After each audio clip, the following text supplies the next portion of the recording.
You ready? What's going on, everybody? It's your boy Rick Rico. Welcome back to another episode of the Ozone Lair Media. Make sure you guys subscribe, hit the like button, comment. But today we got a interesting cat, man. I was out at the Fourth Fridays kickback here in Kansas City a few weeks ago, and me and my girl were fighting. We was having a bad day. And I was sitting there in the line to go to the restroom, and this dude approaches me. You know what I'm saying? I thought he was gonna try to sell me a mixtape or something, but nah, he was like, bro, he's like, you need some prayer, man? And I was like, man, we was having a bad day, so I was like, man, yeah, anything helps right now. We need to flip this day around. And this man started praying for me, man, and that man is Black Rob, man. I want to welcome Black Rob, and right next to Black Rob, I got the homie Christian Aguilar. Yeah. Long time homie. And, welcome, guys, to the podcast. What's up? Yeah, man. It's the Ozone Layer. It's great to have you guys here, and I can't wait to jump into this conversations, man. I think we're gonna get some good discussions going on today that can potentially help people. So let's get into it. Yeah, so our main guest is Black Rob. Christian is here to help us add to the conversation. So Rob, like I kind of want to get into your story, man, and figure out kind of what what's your background? Where'd you start off at? You know what I'm saying? Because when I saw you, I'm like, all these tattoos, gang member. You know what I'm saying? And the man's praying for me. No, definitely. So, it goes way back, like I say, to start the kind of skip through it a little bit. But it was, as a young kid, just family trauma. You know what I mean? I was a typical kid that dad walked out. Mom found a boyfriend that at the point in time was probably a little bit more important to me. You know what I mean? Did a lot of damage in my mind, built up a lot in my mind. So quickly as I could, I jumped to the gangs, went to drugs, started getting tatted up when I was like 15. I was like any one of them kids that could, if you said don't do it, I was going to do it. You know what I mean? I had no structure, no background. You found the gangs, you just felt like, that was your way out. Drugs, I fell into drugs real heavy. Did a lot of mischievous stuff around the streets, man. We was robbing, stealing, sticking people up, just doing what we could do. And I don't think I ever really needed to do it. It was just to try to make some falsified name for myself that I might have seen on a rap video or, something where I felt like I was fitting in because, again, when you don't have the father figure around, one thing I've learned as I got older, that's huge. You know what I mean? If you don't have that and somebody to kind of guide you, you're going to try to find that guidance. You know what I mean? And, Also, someone to disappoint, too. Yeah. You know what I'm absolutely. saying? Absolutely. You know what I mean? My mom, I felt like she could only do so much. I lived with my grandmother till I was like 13.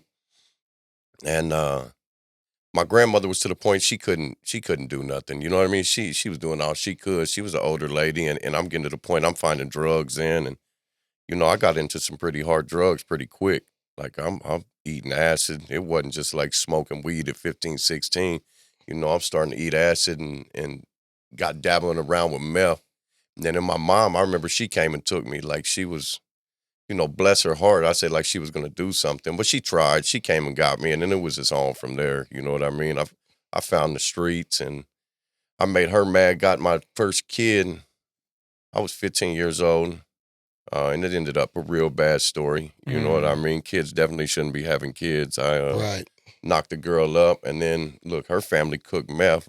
So it was just all around, like, it was crazy. I remember leaving with them and going to, like, Sedalia, and I ain't nothing but, like, 14 years old, bro. I just ran away from home, and I was that kid. My mom said, no, don't do it. I'm hitting the back door, I mean, she tried. She wasn't one of them that was like, yeah, go do drugs or go do this or do that, but I was so defiant, man. If you told me no, I'm like, yeah, I'm doing whatever I want. I remember running away and going and living with these people. And this girl's dad cooked meth. And I had no clue what it was about. And you know what I mean? I remember showing up, and we pull up in this little pop-up trailer. And they're like, you ever did this before? And I don't know what made me think I was so cool to do drugs, but I'm like, yeah. I've been did this. Yeah. I remember them handing me the meth pipe, and I thought it was like, you just smoke weed. And I'm just holding it and burning it. They was like, yo, what are you doing, bro? You burning the dope. I'm like, so instantly they know. And what's bad is her mother and her father was there, and they're rolling the bowl with me. And I should have known right then. I sit back and I think about it now, and it was like, yo, that was crazy. You know, they're sitting there, they're rolling the pipe for me. Bro, I ain't nothing but 14 years old. Yeah. And that is crazy for 14 years old, man. Your consciousness is not even. Nah, and their daughter, you know, it was so normal to them. And that's where, like, all the illegal stuff in my life had been built so just normal, you know. We'll catch that. But, like, right then, I'm watching them roll the bowl for their daughter. So you don't even really think, yo, this crystal meth is bad, bro. Yeah. You know what I mean? It ain't no different at that point than smoking cigarettes or smoking weed to me. You watching her parents showing them and showing me how to do it can't be that bad. Right. You know what I mean? Because you figure if something would have been that bad, they wouldn't have been doing it. Right. Or, yeah. Damn, that's to their daughter. That's what I'm like. That's crazy is how far the addiction can go. Yes. To the point where they're feeding the kid. Bro, the addiction. It was so crazy that her dad, I feel like people undermine that with marijuana. Yeah, they do. You know what I'm saying? Sure, because I come from a household where marijuana was just as bad.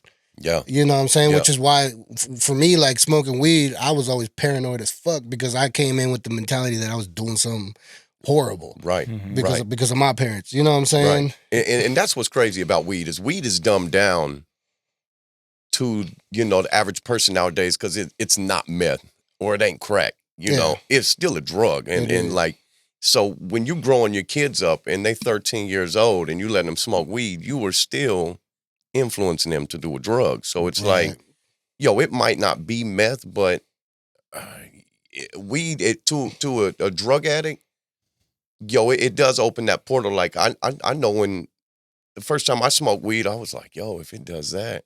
Yeah. So when I was encountered with the meth, yo, I wonder what it's going to do. No, same for me. I think, I mean, honestly, I think if I wouldn't have tried weed, I probably wouldn't have done coke. Yeah, absolutely. You know what I'm saying? Right, absolutely, Right. absolutely. Yeah. It gives you that kind of buzz where it's like, well, I'll never forget. It's like a different roller coaster. Let's go ride that one. Yeah, absolutely. And when you like the one feeling, you know, I remember him in school talking about meth can get you high for like 24 hours. And I'll never forget, I looked at my homie and was like, yo, we got to try this. You know what I'm saying? Like that was my mentality. Especially after I smoked weed. And that was in middle school, bro. I'm talking like that. Yeah. And so they dropped me off. I was with this family for like 3 months, bro. It was just mayhem. I knocked this lady up or knocked this girl up, you know, at the time. And like I said, they jumped and jumped. So I went back and my mother couldn't handle me. And that's why I ended up with my father. And as soon as I got with him, you know, he was from like the roots. My family from Rosedale over in Kansas City, Kansas. Yeah. Not no crazy spot, but it's our spot. You know what I mean? At the time, it was Southdale. Like, that was the gang. Mm-hmm. They got a good barbecue place over there. Yeah, Quicks. Yeah, or Rosedale. They got Rosedale, too. Yeah, that's the one that I've been to. Yeah, we was Quicksers. You know what I mean? It's not even there no more. But I started noticing the fellas in the red wearing, you know, I'm like, yo, who are these dudes, man? So I started mixing it up with them, and instantly it was. I set up my downfall. If it wasn't already for smoking meth, you know what I mean? But I kind of distanced myself away from that. Mm-hmm. Once I got away from them, it wasn't something like I was super hooked on, but it was a start. You know, it was the beginning to. Man, you're lucky because that I've seen people completely lose themselves in that drug. Oh yeah, you fast forward down the line here, 5 years ago, bro. I smoked all the way down to my silverware away from my house. Wow. You know what I mean? I lost everything doing that. You know what I mean? But I hooked up with some fellas, and what is it like? What's for the people that don't know? Like when you say I lost everything, like what is it? What part of the drug makes you just down spiral like that? Man, is it the cost? Is it the Nah? What was crazy is I like the street life. Mm-hmm. You know what I mean? Like I had lost my job when I ended up losing everything. I had got some surgeries on my hand, and my nephew came over, man, and I had already knew about it, but I smoked crack for a long time too, you know, but I held a job, paid my rent, You know what I mean? I was always into some kind of drug. I was a do addict. You bring it around, we gonna do it. You know what I mean? Like I didn't care really what it was. If you brought it around, now I have my choice drugs, but I mean it was kind of like, yo, if you brought it, I'm gonna do it. You know? But meth, it was such a crazy street life. The life that was attached to it, stealing cars, being up all night, just I mean, which really people be like, yo, what are you even talking about? But I loved that just sense of wildness. You know what I mean? Adrenaline. Yeah, like I was always just out in the middle of the night, Yeah. stealing stuff. I mean, whether it was anything, it just Yeah, I think we all went through that.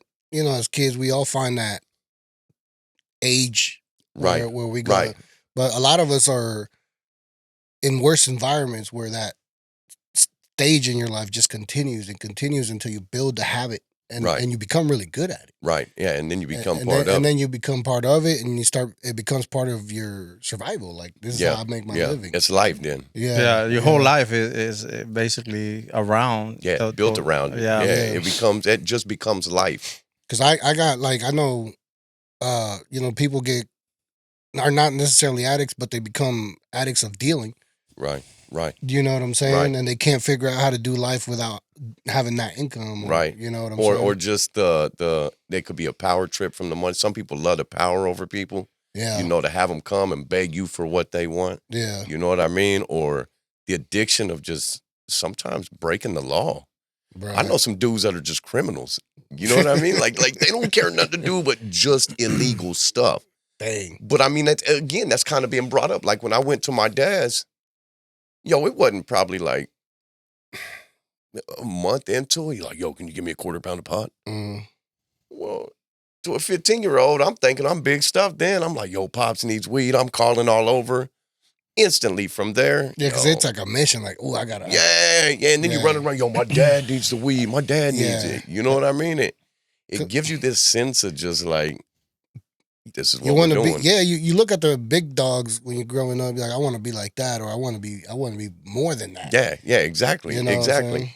You know, when I got him the first quarter pound, I'm like, that I feel like set the tone for a lot too. Cause then it's like, in my mind, I'm already wanting to be a gangbanger. You already have built in. My mom don't care for me. My dad don't care for me. Yo, this street life this is what I need to do. You know, I never really, you know, I hear stuff nowadays and you hear kids talking about they missing that part at home and that's how they get wrapped up into gangs. And it's super true. Yeah. Like the trauma of childhood of not being loved by your parents, bro, it can do wicked stuff to you. You know what I mean? It makes you want to find love all kinds of ways, whether it's attach on to a girl or go to the street life or maybe a little bit of everything. You know what I mean? Yeah. And I'll never forget, like, the first time we ever got an ounce of weed. And, you know, from there, it's like, oh, that's an ounce of weed, you youngsters. And next thing you know, you get a QP. Shoot, yeah, you feel like you're doing something. Then a pound. Yeah. Next thing you know, you got 5. Bro, at what point, you know, found ourselves around a couple 100 pounds of weed? It's like, yeah, you know, like how the hell did we get here? Yeah, bro, because it's like there's never enough, and you always want to feel like you want to do a little bit more. In that game, when do you finally say, "Yo, I've made it"? And it's about like having enough money. There ain't. You know what I mean? You want to feel like you the top dog, right? Because it was always like, yo, if this is what we've set out to do, you want to be the biggest at it. You know what I mean? I'll never forget the first time we got 100 pounds of weed was like. And I'm sure at that point you also become a target, and so it just becomes more of like a power thing. And now you're not just selling. Now you're having to protect what you got and everything. Got to watch the police. You know, it becomes a whole different game at that point. You know. Then you go from weed to other stuff. Oh yeah, and the charges. Yeah, escalate. Huge. Yeah. You know. Wow. I got with my second baby's mother, man, and I had another kid, and I started. You know, I look back now, and it's so stupid because I mean I feel like I had the right intentions. You know, like I got with old girl, she got pregnant, and in my mind I'm like, yo, I ain't gonna do what my parents did to me. You know, I'm gonna stick around. Yeah. Yo, I don't know what kind of dad I was. I'm out every night till 6 a.m. Got my baby mama at home. How old were you? At that point, like 17. 17. Yeah, and You I'm was still. yeah. Damn, bro. So you had your first one at 15. 15. The second one at 17. Bro, by 17, I was $5,900 in back child support already at 17 years old. I'll never forget the sheriff come and knocked on the door, and even if I was legal, I wasn't never answering the door. Yeah. I told my baby mom, answer that door. She answered, and they just gave me papers saying, yo, bro is back, super amount of money. And I started off from there. I was like, okay. I thought, well, this is pretty wild as I go and have another kid. But in my mind, bro, I'll never forget my dad took me to get some condoms. I'm drunk. Hey, man, run me up here in the gas station, get some condoms. Never used one of them. Yeah. I got this girl pregnant. He's like, bro, what did you even have me take you up there for? I'm like, you know what I mean? I don't know, but I wasted like $4 and never used one of them, But in your criminal mindset coming up, that's just what the gangsters was supposed to do. You was supposed to have kids. You was supposed to have warrants. Guns. This is all like in the playbook. So I'm just trying to follow the playbook. But I thought to myself, man, I'm gonna be different than my dad, bro. I'm gonna go ahead and stick around. I was a horrible father. I wasn't even a father. You know what I mean? Like, luckily for my dad, he spun off. But at that point in time, he was pretty cool, man. He really helped take care of my daughter. He was there. From there, I just, man, was living the gang life every night. We had a couple streets we used to kick it on, man, and it was just every night we was partying and chilling.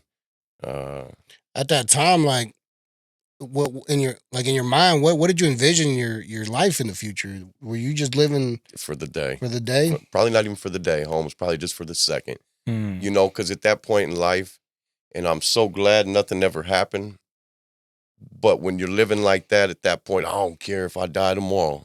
Yeah. I mean, that's the outlook I had. And of course, we thought we were gangbangers. And so sometimes, like, we would just hit the blocks looking to make new stories. You know what I mean? It just didn't matter, bro. Like, was all that like drug infused too?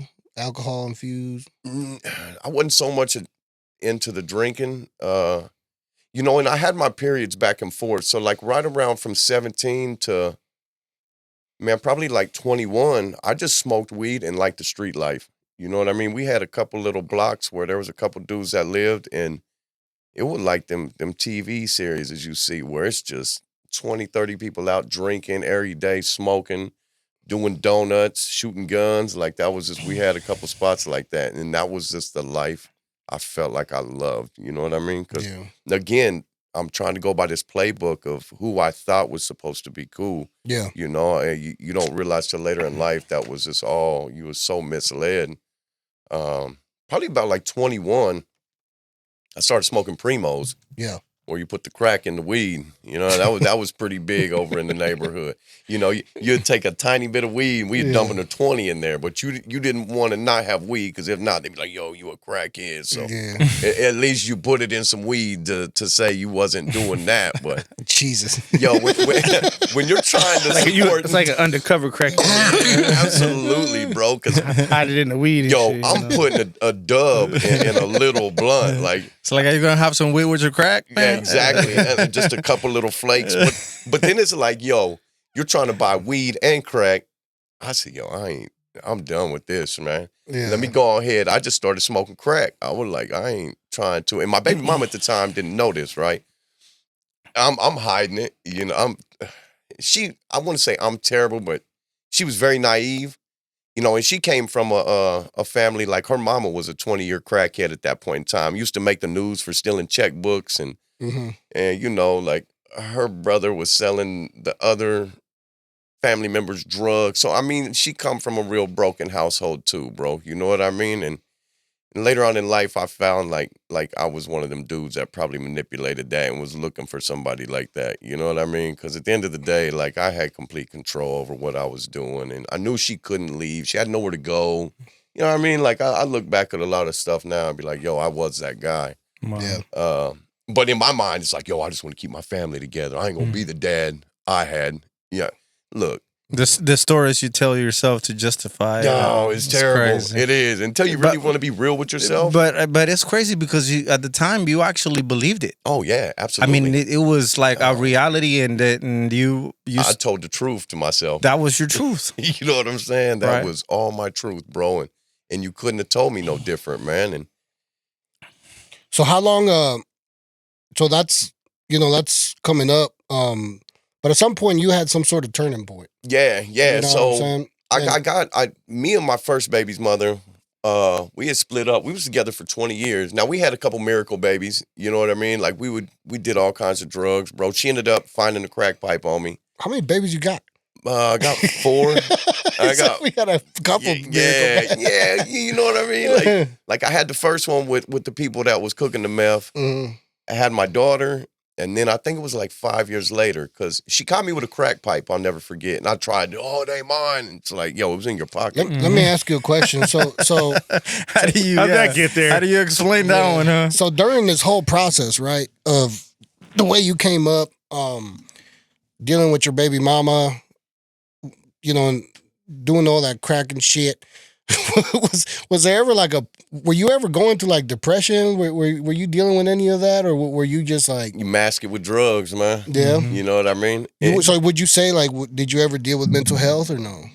I never dealt with it. I think I just did drugs to get around it. You know what I mean? Because I was always broke inside. Yeah, because I remember when I had my first kid, bro. Like it went south. You know what I'm saying? Relationship didn't work out, and I remember that was a big part of like my mental downfall. Right. I spiraled out, and I think that's when I touched cocaine. Right. You know what I'm saying? And but luckily I had parents around me and people around me that cared a lot about me, and the thing that helped direct myself and readjust myself was a disappointment that I knew that I would become if I kept going down that I didn't road. even care, bro. You know what I mean? Like, and I feel like all the drugs was to mask the childhood traumas and whatnot. So I feel like to get over my depression and that mental state was just drown yourself out and get high. You know what I mean? Because then it's just like I'm being a street kid. You didn't even allow yourself to feel, basically. Nah, I was numb all the time, bro. Mm-hmm. You know what I mean? Right. And even then when I tried to quit, so my first daughter did start coming around.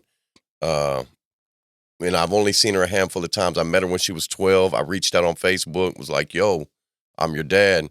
Well, her mom was still on that kind of she wanted to be with me, but wanted control. She had control over the situation. So it was like, yo, you're going to do this or you ain't going to see her. So I tried to play by the rules, seen her like 5 times.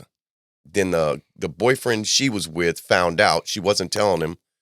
They disappeared for another 5 years, came back around. They started buying weed from me. So she would use that as a reason to come over. I sell her an ounce of weed like once a week.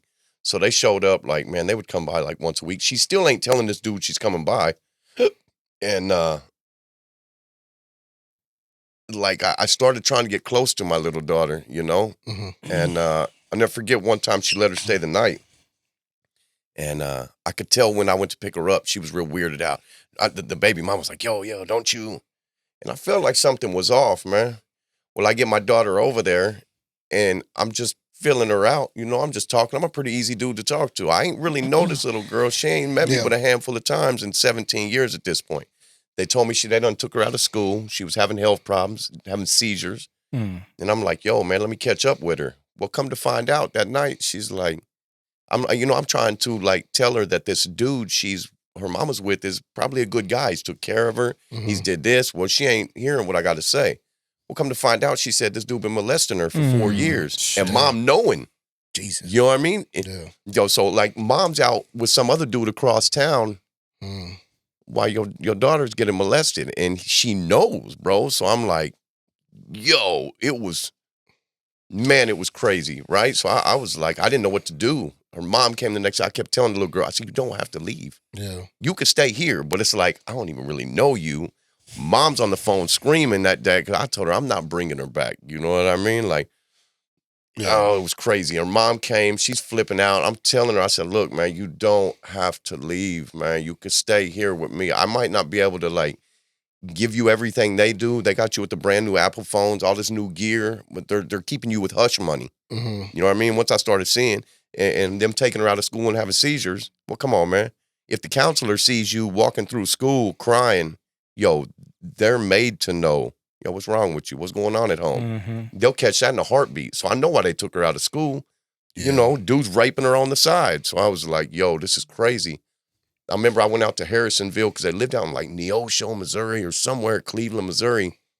But you had to get there through like Harrisonville. Man, I went to tell them about it. Bro, they wouldn't even let me in because I didn't have an ID. I said, look, hold on. My daughter being raped somewhere, which I'm more concerned with me having an ID to get in here to talk to a detective than hear my story. They finally let me in. Then they run my name. I was like, yo, y'all are crazy. But ended up the next day, they sent DFS out there. And of course, they said, yeah, no, ain't nothing happened. Ain't nothing happened. You know what I mean? So, and then she just quit talking to me after that. So, little points like that, like, didn't help. You know what I mean? Because I feel like I wasn't really smoking crack right then. I had tried to get a little bit better. I'd moved to Johnson County. Yeah. I wanted to try to do the more family thing. But then, like, situations like that happen. And put you right back. Yeah, and it didn't help. You know what I mean? So it's like, yo, I found myself back doing stupid stuff, man. Ended up moving back to Wyandotte County because I was doing pretty good. And then me and my baby mom, we had another kid. So we had like my son at that point. And man, we just got real bad on the meth. Like I say, we lost everything. Like in a matter of 3 months, man, just was running the streets, was crazy, was at each other's throat. So then we kind of fast forwarded. We kind of jumped off of that. I mean, thank God to my mom. She tried to take us in. I about ruined her relationship, her household. I'm trapping her basement out. You know what I mean? Like, I'm just thinking everything's okay. And finally, there was a point, like, we had my daughter, the third miracle baby. I'm like, yo, we got to chill. You know, here she is pregnant. We ain't got no house. I'm taking a cab to work. We're living with my dad. And so we kind of got back on the up and up, man. We moved out here to Missouri. Everything was going good, I felt, right? And it was like all of a sudden one day I walked in and I used to have, every time, you know, you do certain stuff when you become a drug addict, like anytime I walk past a pantry or something, I always look up in the top of the cabinet. My dad always used to put his plate of dope up on top. So it was something I did. You know what I mean? Yeah. I just happened to walk by one day after I got off work and looked up. There a plate up there. I'm like, what? I get this plate down. You see some specs on it. So baby mama been stealing my money. She out here doing dope. That set me off, bro. I'm like, yo, I'm trying my hardest. You know what I mean? Like at that point in time, I'm clean. What I thought. I mean, I'm still smoking weed, but in my mind, like, I'm clean. I'm doing what I got to do. You know, you tell them, you going to stop. I'm done with you. I'm done. And I don't even remember what happened, bro. I tried to feel like I would try to get rid of her. And it just wasn't that easy. You know what I mean? I don't even know how to put that. But it's like, yo, I'm calling other girls. Yeah. I'm having girls come to the house and pick me up. She just wouldn't leave. Of course, I never made her leave, you know? So we kind of fast forwarded down a little bit and me not making her leave. So then we stumbled up on Adderall. Because I used to like meth. I'm not even going to lie. Look, we do some meth. I have like one screen with like 10 different pornos going. You know what I mean? I wasn't the type that would get high and start moving around because I'm ADD. So I do some meth. I just sit down like this. I'm chilling. I just smoke. I got all kind of weird stuff going on in the background. Wow. You know what I mean? Yeah. So that was real talk. Right. No, I hear you. So I quit that, and I don't know who came across with these Adderall pills one day, and I took one. And first thing I wanted to do was flip the porn on. And I was like, yo. Oh, with the Adderall? Yeah, because, you know, that's a meth-based pill. That's just like what they give kids with ADD. And it's crazy they give kids. So there's meth in it? Oh, yeah. It's a methamphetamine-based pill, bro. What is it about some of these drugs that just snap that sexual, like... I don't know, but I know that drug itself is crazy with, like, the porn industry. You know what I mean? Adderall? Like, yeah, well, meth, period. You know what I mean? And it might... Not ecstasy? Yeah, that too. Oh, definitely that. I would think ecstasy would... I don't know if it's some of the chemicals that it's made with, but, you know, like cocaine was kind of like that for me, but I would like to just do that at the bar and then come because, like, man, God forgive me, but girls would get pretty crazy on it too, just if you had it, you know what I mean? Yeah. But cocaine was just never really my deal because it was more of, you know, you was only high for a couple minutes, I felt, and I'm trying to find it in my nose and it wasn't never there. And you know what I mean? You snort about 3 times and you steadily trying to find that little rock and that mug is gone, bro. So that meth was different. You hit that bowl, you be high for a whole day. You know what I mean? Yeah. Now, you still chasing the high. Don't get me wrong. I could have an 8-ball, and it wasn't no different. That 8-ball could last some people a week. Mhm. I been done smoked that mug in the night. You know what I mean? Because I'm a do addict. Like I say, I'm just sitting there rolling that mug up, pouring, going,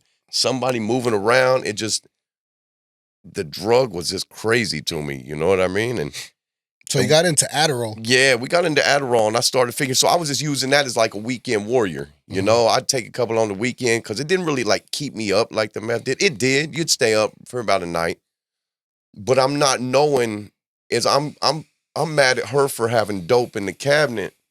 Yo, anytime I got her to quit and we start doing something like that, you journey back off on it. You know what I mean? Yeah. So, do you feel like was it always like the hard times that brought you back into the heavy use in drugs? Because I feel like every time I did coke was when something I felt bad, like I was not doing good internally. You know what I'm saying? And I would like just hurt myself more. yeah, well, me and my baby mama didn't really like each other. So when we was high, we was cool. You know what I mean? We could be lovey-dovey when we was high, or like I said, you take that, next thing you know, y'all loving each other for a whole day. Next 5, you hate each other. So you it was guys like, had to be high to be yeah, it was almost one of them, bro, that we almost always had to be high in order to get along like we wanted, whether it was sexually or just mentally or anything like that. But we really just didn't like each other. You know what I mean? It's almost like you were like a trigger for each other. Like we was. You guys kept each other in that perpetual circle. It's like some Yeah, Amy, it was just a constant ball of craziness wrapping up when you get us together. Amy Winehouse type shit. Yeah, it was wild, bro. You know, once I stepped back and took a look at it, and then I ain't even gonna lie, a lot of times, like, I would provoke it by going to get it, you know, and it took me a long time, because I always blamed her, you're stealing my money, but it was like, yo, I brought it home. You know what I mean? I feel like sometimes if I would have never brought it home and started that, it wouldn't have. So did she start because of you, or? Yeah. Yeah. You know, I've heard people like, it takes 50-50. But, I mean, when you hold influence over somebody. And like if you provide it, man. Like, yeah. You know. So, like I said, the day she found the crack pipe in my pocket, she should have left. Right. You know, versus saying, I'm going to do what I love this dude. I'm not going to walk. So she ended up staying, and that initially probably ruined her life. You know what I mean? So I take a lot of responsibility. I'm an 80-20. You know what I mean? I ain't going to try. You know, some people like, it's 50-50. She made her own choice. Yeah, but again, when you hold influence on people, and that's one thing I've learned over the years, having influence on people, bro, you can control how people think if you have influence on them. So I feel like I let her down the wrong road when I wasn't supposed to. But, you know, you get up, fast forward through the Adderall piece, like it got to the point where we was done. You know, we had finally kind of like sealed the deal.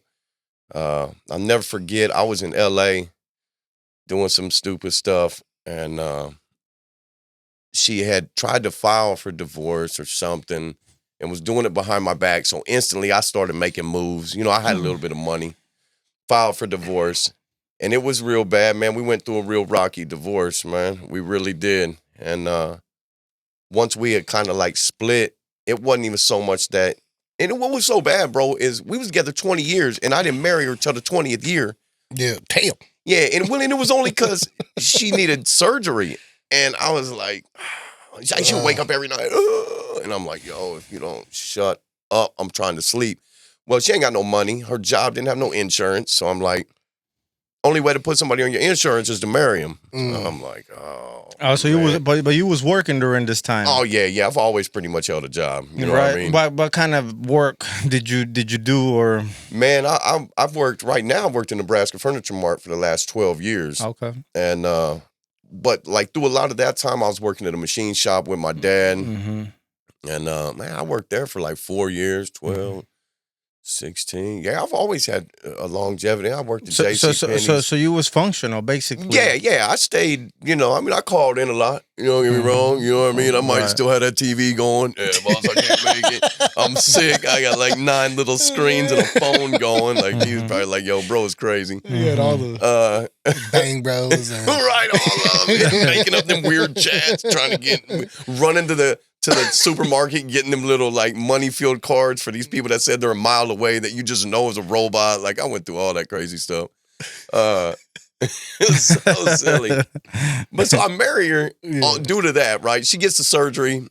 Dog, it ain't 9 months later we get a divorce. Don't you know that divorce cost me like $7,000? Damn. Yeah, so I'm like, well, I definitely should. So y'all went 20 years, got married, and then divorced. and then divorced. Yeah. It's crazy how that one piece of paper sealed the deal, right? Mm-hmm. But I mean, here it is though. We didn't trust each other. When you start doing drugs like that, relationship shot. Yeah. You know what I mean? Because it ultimately breaks trust. You disrespect each other to the max. And we hated everything about each other. Now, we had love for each other because we were together. She was 15. I was 17. We ended at 39. Yeah. That was a long time. Man, I'm surprised you guys lasted that long. It was kind of one of them, how do I say this, man? I was mean, bro. So I would be like, yo, get the F out of here. Oh, that's right. You can't go nowhere. Your mom don't want you. Your dad. You know, I was mean, bro. Yeah. Once I look back at it, because she couldn't go nowhere. Right. Even when I wanted her out, where is she going to go? Right. You know, and how our divorce, like when our divorce was going, bro, like it got real sticky. And she was doing wild stuff, like hiding my keys. And, you know, I'm the only one paying bills and buying food at this point in time, bro. And I make enough to make it. You know, I'm not no baller. I wasn't selling dope right then. She taking all my food, going having barbecues and, you know, just conniving stuff because I couldn't get her out. You know, so one time my lawyer told me, yo, pack all her stuff when she's at work. The lease of the house is in my name. Mm-hmm. You know, we're going to get transparent. Pack her stuff, change the lock, set it in the driveway, and everybody leave the house. Right. She can't come back in. So that's finally how I got my house out. Yeah. She tried to put a restraining order on me in my house where only I'm paying the rent.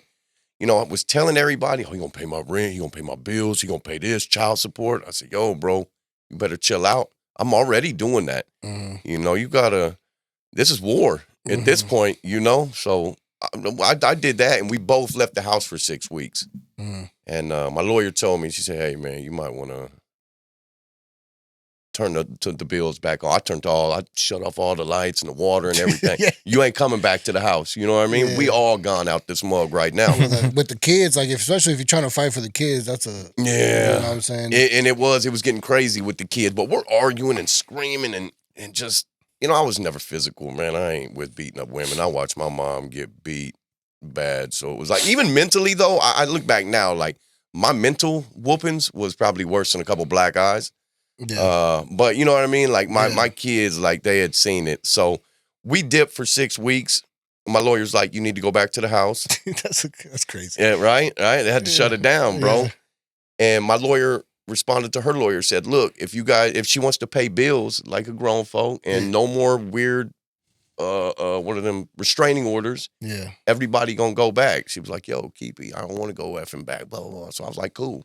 Yeah. Me and my kids went back. So we're in the middle of a custody battle right then. But now I'm drug free.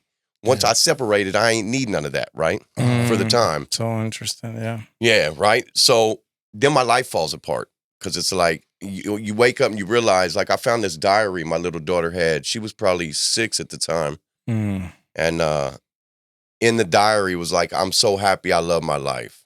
Wow. And I'm like, man, you know, you want to say I just ruined this.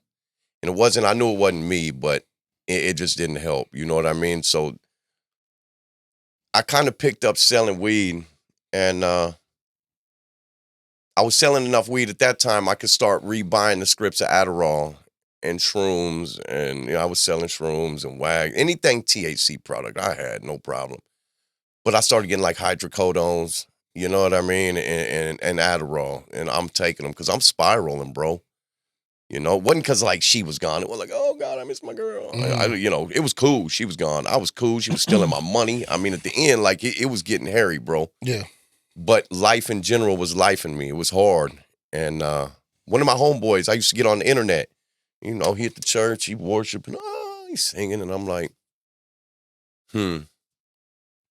Waited a few times. I seen him a couple more times. I could tell the smile on his face was real. You know what I mean? I'm like, yo, it's genuine. It ain't. Because you knew him, too. Yeah, I know this brother, man. He done been through the penitentiary system. He actually still go to church with me right now. And I'm seeing and I'm watching him, and I'm like, yo, I reached out to him. You know, I'm Adderalled out, sitting there and just reflecting, man. You're at home alone. And I said, man, how is this place, bro? Is it working for you? And he's like, yeah, I love it, man. Pull up, G. And it's over there in the hood. It's on like 29th and Van Brunt or Oakley. Mhm. It's deep in the hood, right? So I show up. You know, I felt the pickup. I said, okay, I'm feeling this. You know what I mean? I'm going in there. You know, I ain't worshiping or nothing like that. I'm just standing in there and they're singing and I'm trying to listen.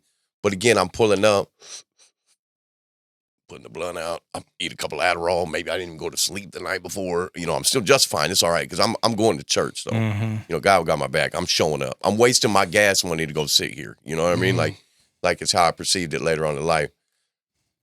But I go there for a few times, man. And as I'm on my way out with my baby's mother, I knew I was leaving there. So childhood trauma, when nobody wants you as a child, here, you go stay with your grandma, because I'd rather be with a dude beating me up and then Pops is out just smashing everybody.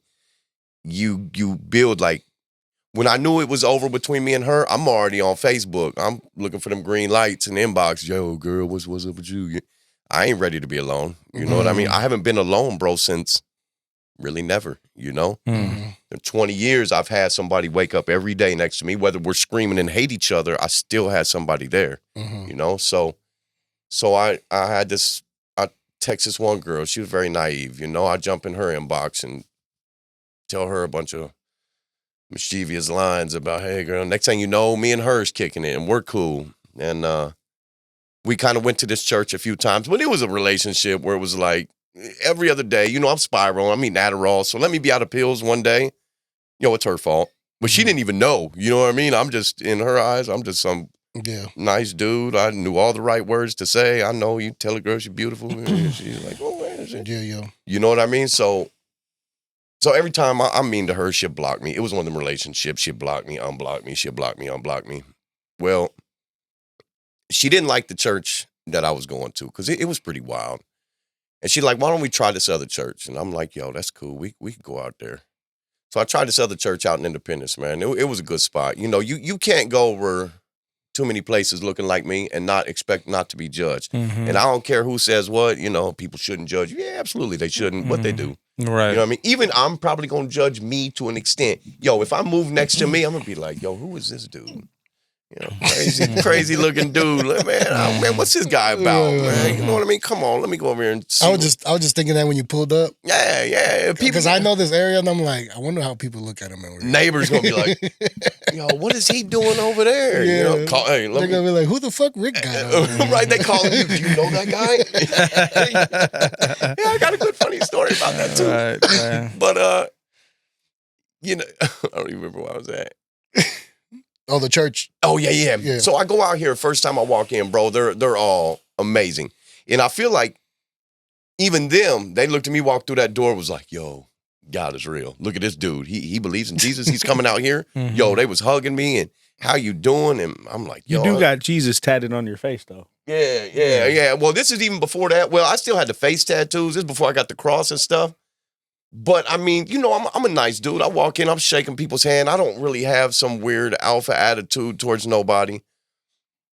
But they were like, yo, but again, I feel like I was just there because of her. You know, she wanted to go. And at this point, look, I probably had 2 ounces of weed in the car. I pulled up, putting out the blunt. Yo, I'm going to be there. I'm going to run church. Yeah. I'm going to call you as soon as I get out. You know what I'm saying? Yeah. I'm going to call you. Real.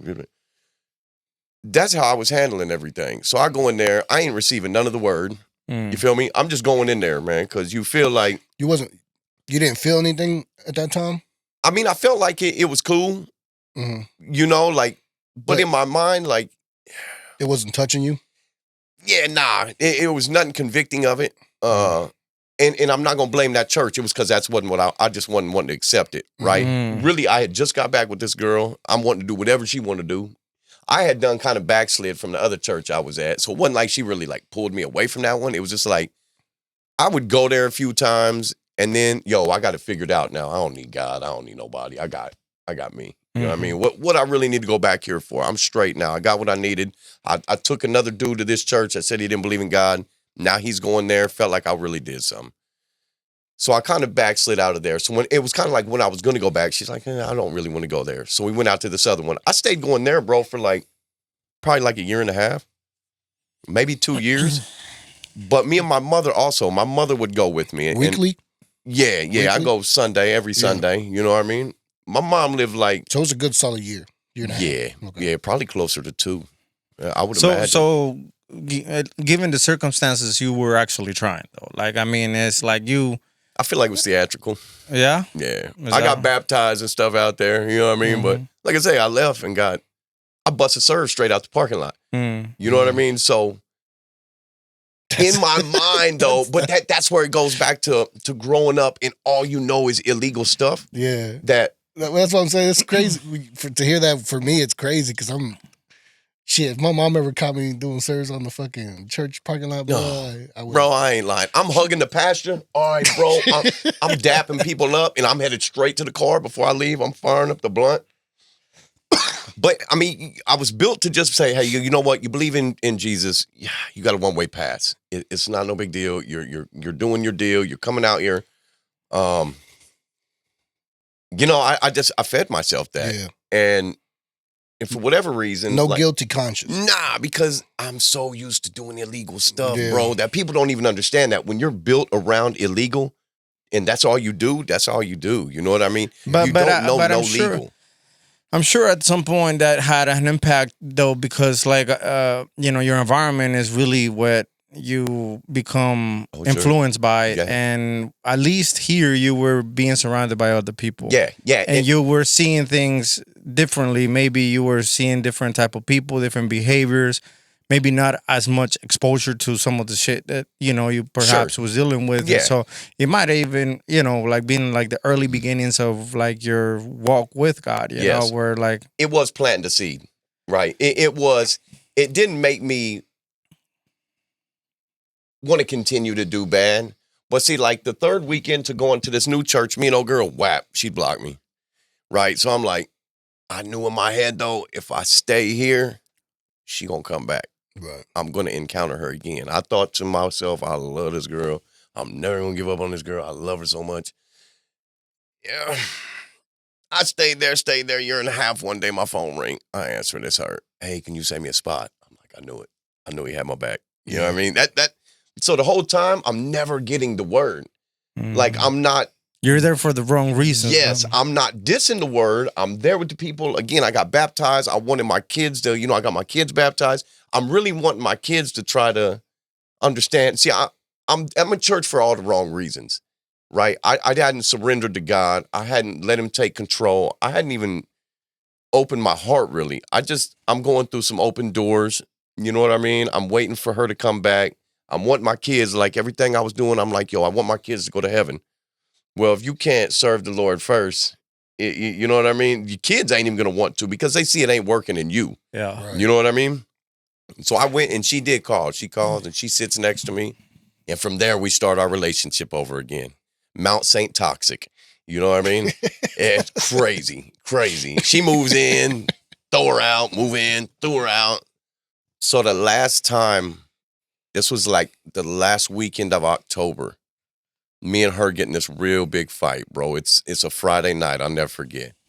And we're hamming. Well, I'm hamming. She kind of irritated me. And I had a lot of anger built up, bro. From like I say, you go back childhood trauma.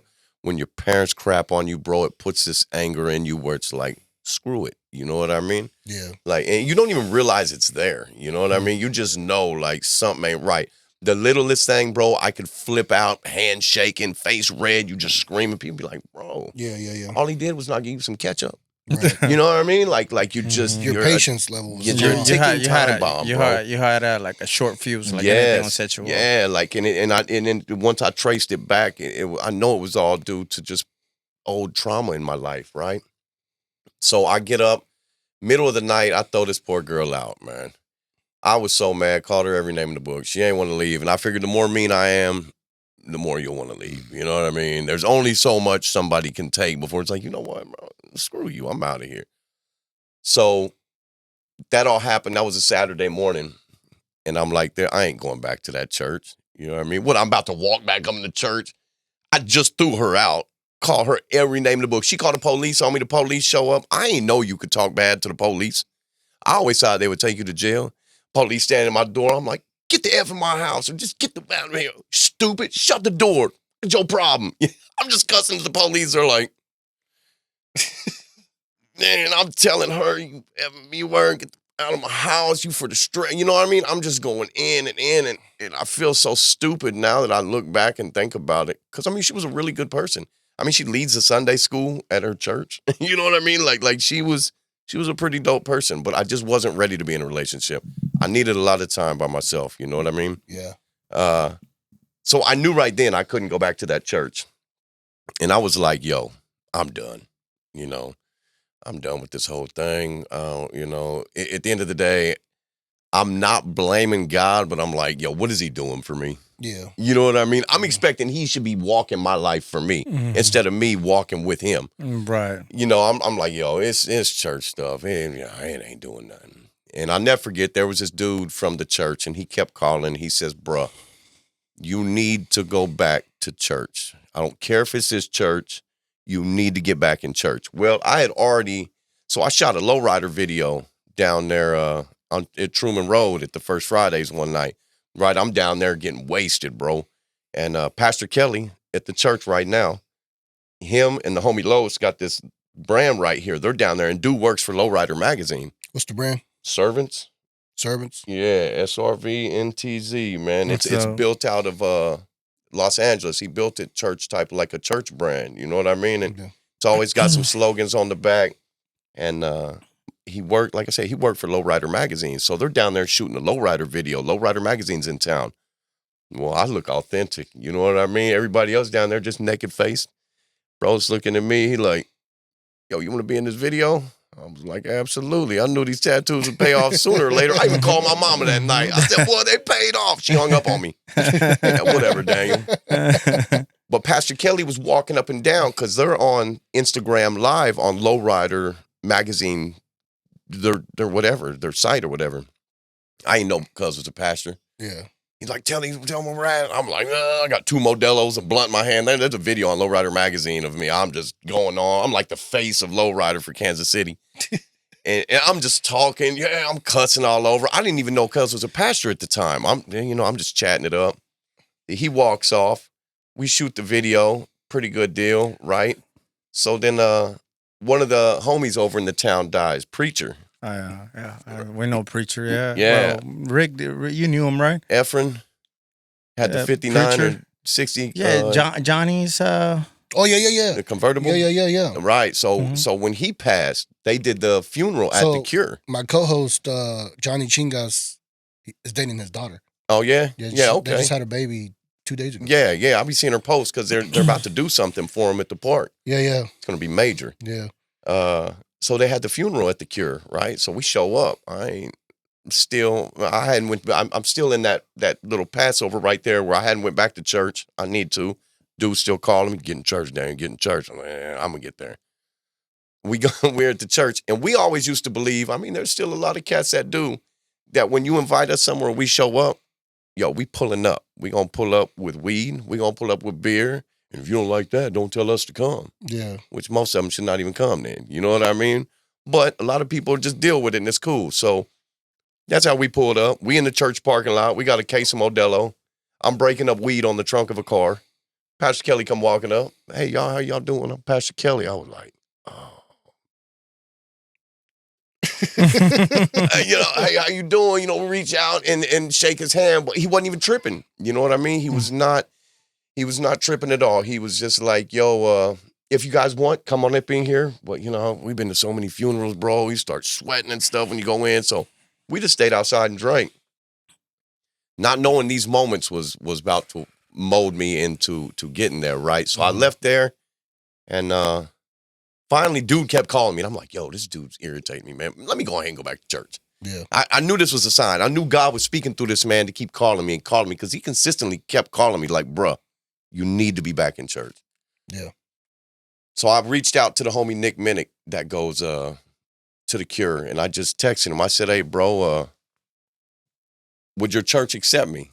And he was like, oh, absolutely, bro. Pull up. You know what I mean? There ain't no question. You know, again, I don't want to walk in some church and everybody like, oh, I'm ruined service. You know what I mean? So Yeah. I pull up there, bro, that next Sunday. It was like November 23rd, I think was the day. And they were baptizing people, bro. And I went in and the Holy Spirit was so heavy. I remember walking in the building. And it was so cool that, because when I rolled in, everybody like, yo, you Black Rob? I'm like, oh, I ain't even heard that name. Bro, Black Rob was a name that was in the hood 20 years ago for me. And it was one of my more crazier names. So the only people that really called me Black Rob was a certain circle of people. You know what I mean? And, Wow. and that was the name. Like a lot of people, my dad and my brothers, everybody calls me Roy. Daniel is just a Facebook name. And everybody, what's up, Black Rob? You Black Rob, man, Black Rob? I was like, yeah, yeah. So they made me feel like I was so welcome right off the bat. I walk in, and I walked downstairs, I walked into the auditorium, and it was like instantly, I just felt it. Now, at this time, now, mind you, I still got a safe full of weed and shrooms, and I'm still putting the blunt out as I'm coming up. I'm trying to use it as different, but I felt it right when I walked in, man. I'm like, yo. I'm sitting there with my mom, and Pastor Kelly come walking down again and looked at me. He was like, what's happening? I was like, oh, man, it's this guy again. This guy didn't caught me at all. I was like, yo, I just kind of looked at him like, I'm here under different circumstances. And he smiled. He said, bro, give me 6 months of your life and I'll change it. I said, absolutely. We went through that service, man. They started baptizing people. Actually, the music started, bro, and The Cure has a worship that is like out of this world, bro. Like they really get down. You know what I mean? Like it's like no other. And I uncontrollably just started crying, bro. I'm like, my mom's like, you all right? I'm like, what do you think? Do I look all right? You know what I mean? She's like, what's wrong? I said, I don't know. You know, God was working on me instantly when I walked in that building. We went through that service. I'm watching people get dunked. And these little kids are up there and they're crying on the screen and they ain't crying because mom made them. They're feeling it. You know what I mean? Right. Like when you see somebody and they're getting baptized, bro, and they're overwhelmed with the Spirit was just nuts. I had never seen no stuff like that, man. But it was like present. It was tangible. Yeah. You can see it. You can feel it. Like it was undeniable that it was that the Spirit was there. At the time. The Holy Spirit was knocking people around quick, bro. Wow. Because these kids would get in there and they put them on the screen and they're just like him right now? Yeah. They're just bawling, except the screen was huge, bro. So you see these kids and they're crying. And I felt it right then. And I was like, yo, something's different in here. And I'm not saying the other church wasn't like that. It just, I wasn't ready for it. Yeah. You know what I mean? Like the second service came in. I don't know if it was the second or third one, bro. But instantly when I left, I had not a lot, 1 or 2 pounds left. But I had, like I said, I have like 1 serve left. So he bought a zip a week. Yeah. So times 2 pounds. Bro, you got a half a year left. You know what I mean? So, but I'm like, yo, I don't want to do this no more, man. I really would like to stop. I mean, I want to. I was really feeling it. It overwhelmed me the day I was there. You were starting to develop that conviction. Yes. Okay. Yes, instantly. You go there, you'll get wrecked, bro. I mean, you know what I'm saying? Like Pastor Kelly wrecked me. And I went back the next one. And that was the first one?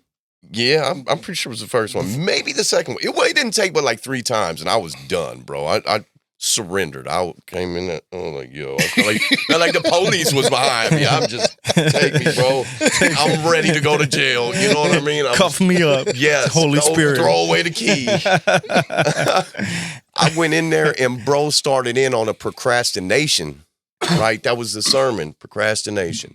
And he was like, you're in here procrastinating, saying, yo, I'm just going to wait. Next time I'll do it. And I just kept telling myself that, yo, after this pound. So I'm like, this has to be spoke to me. And he's staring at me. And I'm like, yo, this is God speaking right now. He's like, the devil is robbing you of time if you don't just act right now. Don't play around. And not verbatim, but he kept going and going.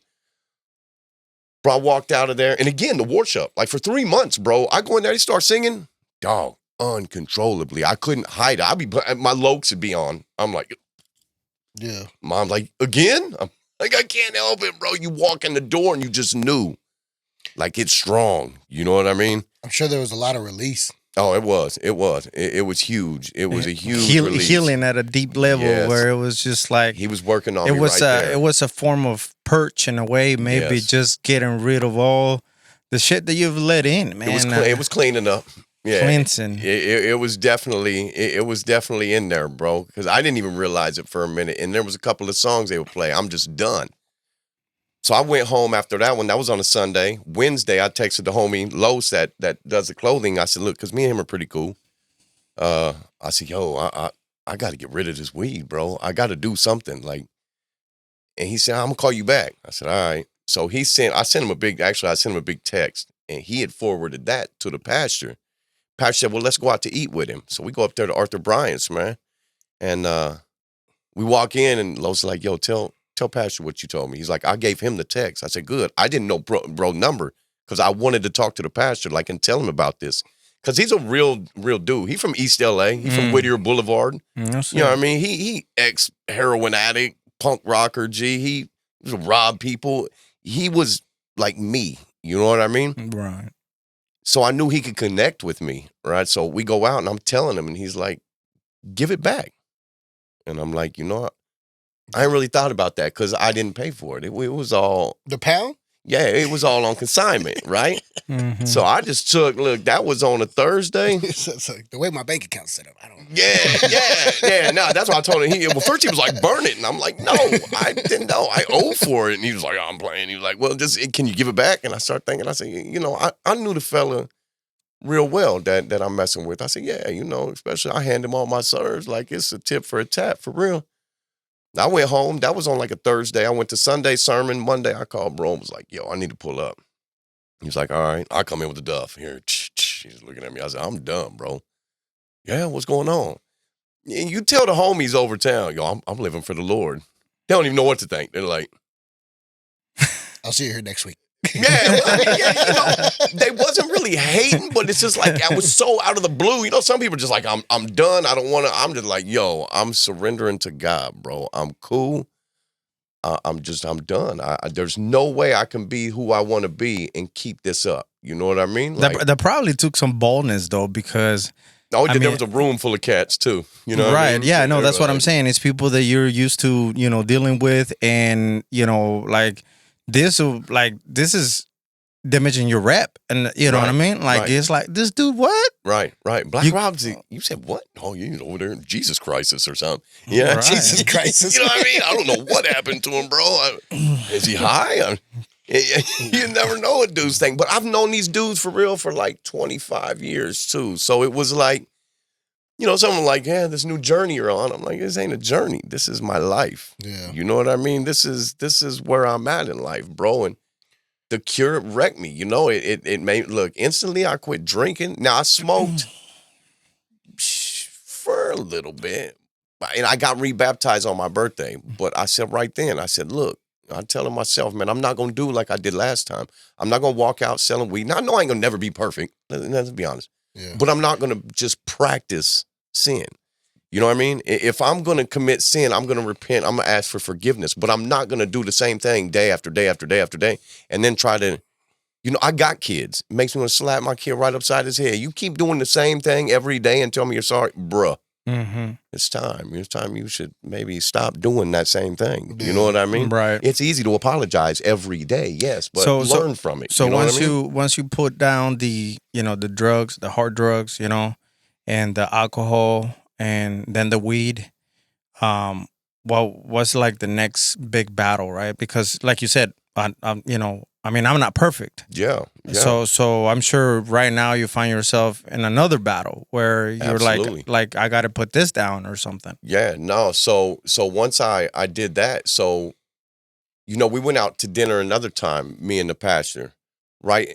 And so once I really started changing my life and people really seen it, yo, God put, I hate to be so exaggerative because I do be exaggerative, but I mean, on a real scale, God has probably put 30 to 40 people in my way to take to this church. You know what I mean? That whether it's in my inbox, I wake up midnight. Yeah. Yo, I'm going through some things. I'm thinking about suicide. What's his church? Because I'm posting, man. You seeing me at church. I'm worshiping. And so I'm just getting this crew of people and people building up. I'm like, come to the cure, bro. Come to the cure. Pull up 9, 11, 6, Wednesday at 7, Bible study on Fridays. I'm here. Let's do it. Let's come. If you're scared to walk in alone, I ain't really know. There's a statistic that says 20% of people, if they pull up in the church and they're alone, will go back home and not even enter the door. So once they told me that, I'm like, just call me, bro. You call me in the building, I'm going to walk in there with you. I don't care who you are, man, female, kid. Let's go. I want everybody to feel the blessing. I'm trying to invite all the homies, and it'd be frustrating when that was kind of a battle because I love these dudes, man. I love these dudes I've grown up with, and we'll always love them. I ain't saying I got no different type of love, but when these cats see me who I was, to see the change, and bro, I'm blessed. I took $2,000-$3,000 a month out my budget. Like, yeah, it ain't easy. Yeah. I make it work because I know my man ain't gonna let me go down the drain. You know what I mean? It's hugely faith-based. If you don't have faith, what do you got? You know what I mean? So I'm trying to tell these fools, man, pull up, bro. Let's I'm glad you found something that works for you. No, bro, I found the Lord, G. Like, if you walk out of this house tonight, do you know if you're going to heaven when you die? That's a huge question. What was that you said with Johnny about change? Or you said it, people don't believe that they can change? Or that Right. No, he was saying that people, people don't want to change. Yeah. Yeah. He said some people don't want to. Yeah, he said some people don't want to change, and I'm like, no, some people just don't believe they can change. Yeah. That's it. Or they don't feel they'll be accepted. I've run across a lot of cats that, I've done too much, or he ain't gonna, I do too much. I said, boy, I don't even want to hear it. I've been down that road for 20, 30 years of just every day messing up, bro. I don't want to hear, I don't care you murder somebody. I don't care you molested somebody. I don't care you raped somebody. Bro, ask for forgiveness, repent, and give your life to Jesus, bro. He died for our sins. Mm-hmm. Like, you know what I mean?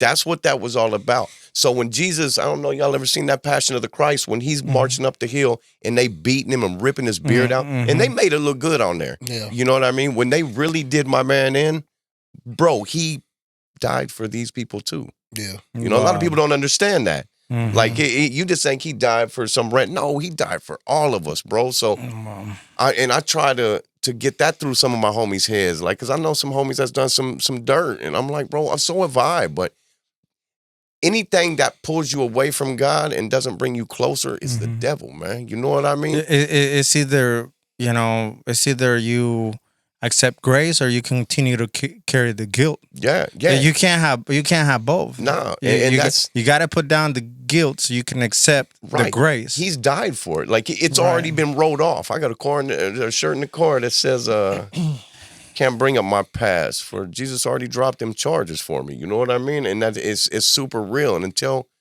people understand that, but the devil is very slick, bro. So he can get you to believe if you don't think that that's true, or you've done too much. Oh, you murdered somebody, bro. He ain't gonna mess with you. So then you don't never go to the body of Christ. You don't want to go get saved. You know what I mean? You won't take the step. I be telling these cats all the time, man, you ever been saved, bro? If nothing else, come to the church and just go get saved, bro. Because, here's a good example. Bro, I could show up here tonight, just like you say, maybe some of these neighbors. Let's just say Tom over here. I don't know his name, but we don't call him Tom, right next door. I show up here at 2 a.m. I'm beating on his door. Bro gonna look at that Ring camera and be like, I don't know who that is. Yeah. Baby, call the police on this, man. That's why I opened the garage, because I was like, I'm gonna not let this dude pick the wrong house. Right. Well, think about it like this. So you die and you beating on God's door like that. Yeah. Bro, you ain't took one. So you know, if Jesus Christ came down here and you could say you really believe that, and you don't accept him in your heart and say the simple, like, just say the sinner's prayer, go and give your life to Jesus. Bro, you beat on that door, God gonna treat you the same way. Yeah. Bro, who is you? Man, you know what I mean? There's this passage that I remember reading. I can't remember exactly where it's at, but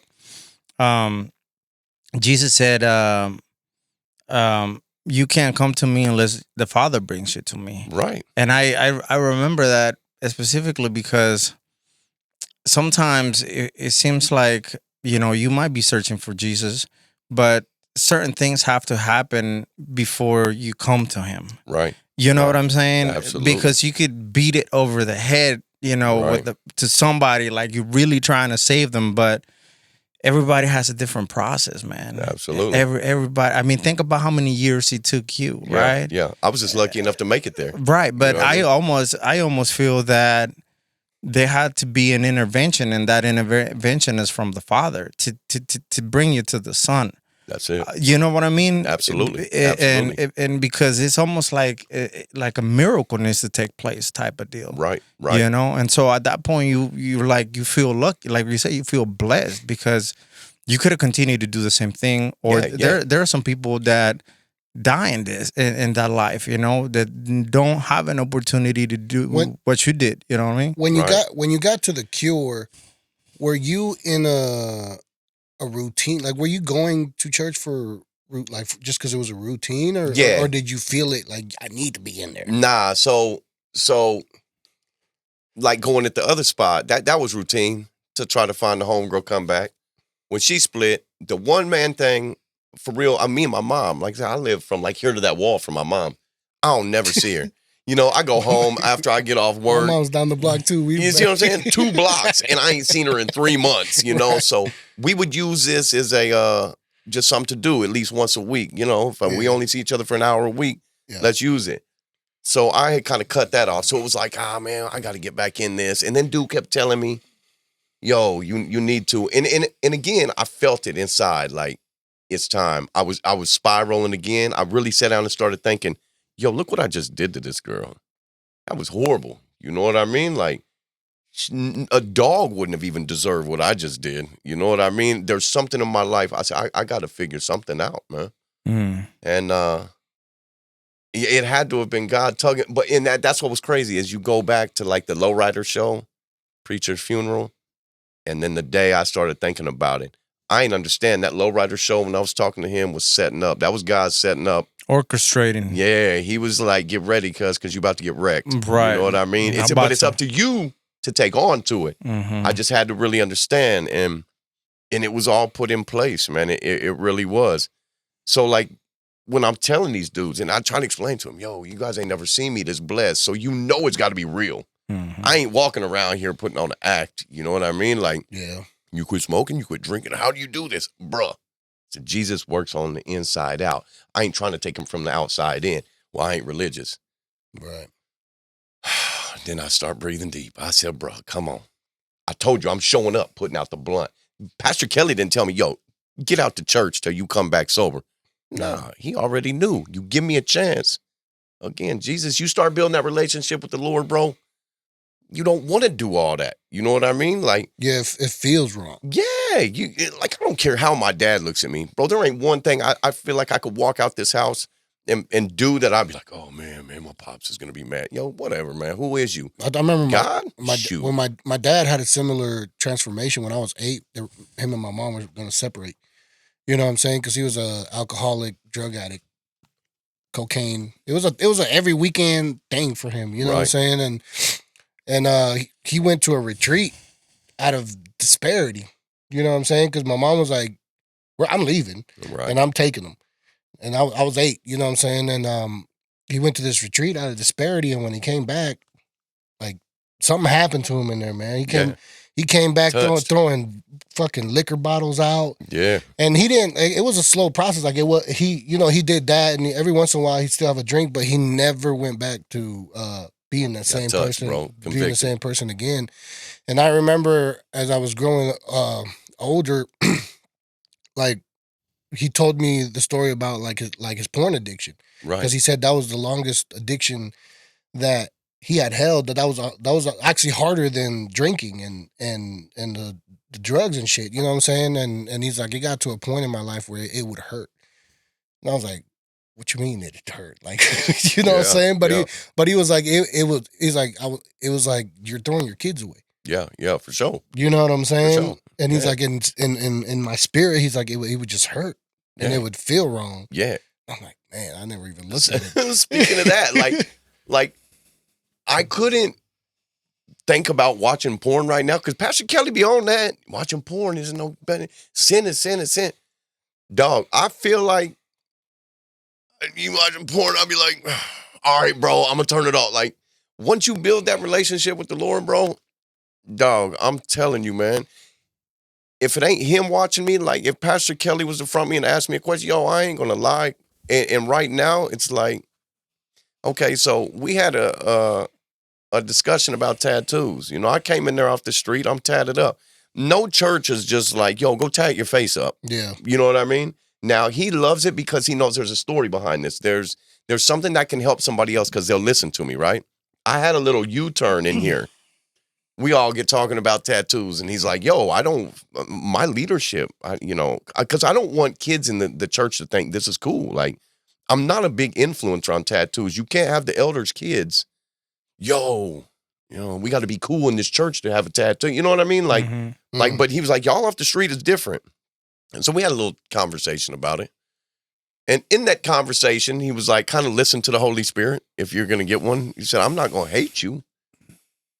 Well, I'd already had in my mind, I'm like, I got one spot left, bro. I want to get it. I do remember on the interview, you didn't have the misfit. I had that little white right there. Yeah. He was like, well, just ask God. You know what I mean? And as soon as we was done, he looked over. He said, Rob, you get what I'm saying about the tattoos? I'm like, yeah. Yeah.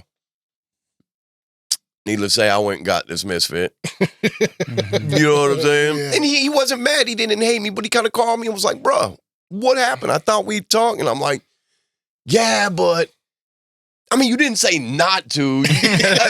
I'm justifying every kind of way. I said, yo, bro, you said if I was in leadership. He was like, Rob, did you ever feel at any point in time you shouldn't have got that tattoo? I was like, oh, yeah. He was like, that's all I'm trying to tell you, bro, is when the Holy Spirit speaks, just listen to it. Yeah. He said, I'm not mad. I don't hate you. Don't go telling people. I'm telling you you're going to hell.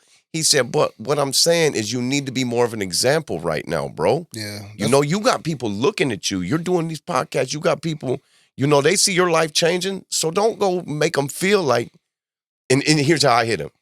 Because I can talk to a different group of people than a lot of people. Look, bro, when I walk up, I'm walking up down Independence Avenue. Hey, bro, you see how you believe in Jesus Christ, bro? Yeah. It's different when think about a little square dude that just walked up and said, hey, sir, you believe in Jesus Christ? He could have been like, all right, man, not right now, G. Me and my girl fighting. Yeah. I'm trying to get Johnny on the spot. I don't need you in my face right now. Yeah. It's just different. You know what I mean? I come up because it's like, yo, who is this dude? And why does he want to talk about Jesus? You know what I mean? Like, something has to be working. Because, bro, look crazy right here. You know what I mean? So it does give me an in to a lot of people. So I throw that on him. And he was like, so you had to get more? Yeah. It was like, bro, you was already fine. I said, all right, man. I shouldn't have did it. But Yeah. One of the reasons I don't have tattoos is because my mom taught me that early. You know what I'm saying? About treat the body like a temple. And right. Oh, yeah, he busted that one on us. Yeah. You know what I mean? Oh, yeah, it's definitely not something. The excuse is always like, well, I'm trying to decorate it. You know what I'm saying? Yeah, but that's one of the reasons why it's still this day, like, I just hold it in honor of her. Right. But I've had sleeve ideas. I've had all types of I'm not a big advocate for them. I'm really not. People start talking about them. I'm like, sometimes they just look better on me. Just leave it at that. You know what I mean? I don't, because a lot of people, they'll get them and not really like them, or you get one that you see in the magazine and it looks cool, and then you accidentally put your first one across your forearm when you had all this where nobody would see. Then it's like, oh, man, why did I do that? And you spend $3,000 and get it taken off, or your family don't. You know what I mean? Like, I was just that kid that was like, yo, don't do it. To me, it was always like music. Like, when I would make a song, I'd like it. And then once I recorded it, I was like, I'm fucking like that shit anymore. Yeah. And that's how it be. That's how it be. You know, you kind of wear on you. Yeah. Yo, but it's pretty crazy though. So once I got saved, I'm radically bringing people. I hate to say, I don't try to be prideful. God is placing people in my way to be able to bring to the church. So I hate saying I bring, because it wasn't me. You know what I mean? It was, I'm a vessel for the Lord, for real. You know what I mean? He is using me in all kinds of different ways. So as I'm doing that, there's lots of people coming. Pastor Kelly takes me out to eat another time. And this man is so smooth. Waitress is walking by. I say, hey, come here. She's a little young chick. He was like, you believe in Jesus? And she was like, just talking. And he's like, yo, you need to be walking with the Lord. He said, come here, man. Let me pray for you. That's kind of where I got that. And I watched this man pray for this girl, and it was just so smooth. And you could tell she felt it. You know, she looked at him, kind of like he looked at me that day and was like, oh, man, what did you? And I'm like, yo, he said, you need to be, he said, so all the people that can't get to church, what if you don't tell them about God? What if you don't offer them the chance to get saved and they die tonight? So I'm not trying to put this on your back, but that's what we're put here for, man.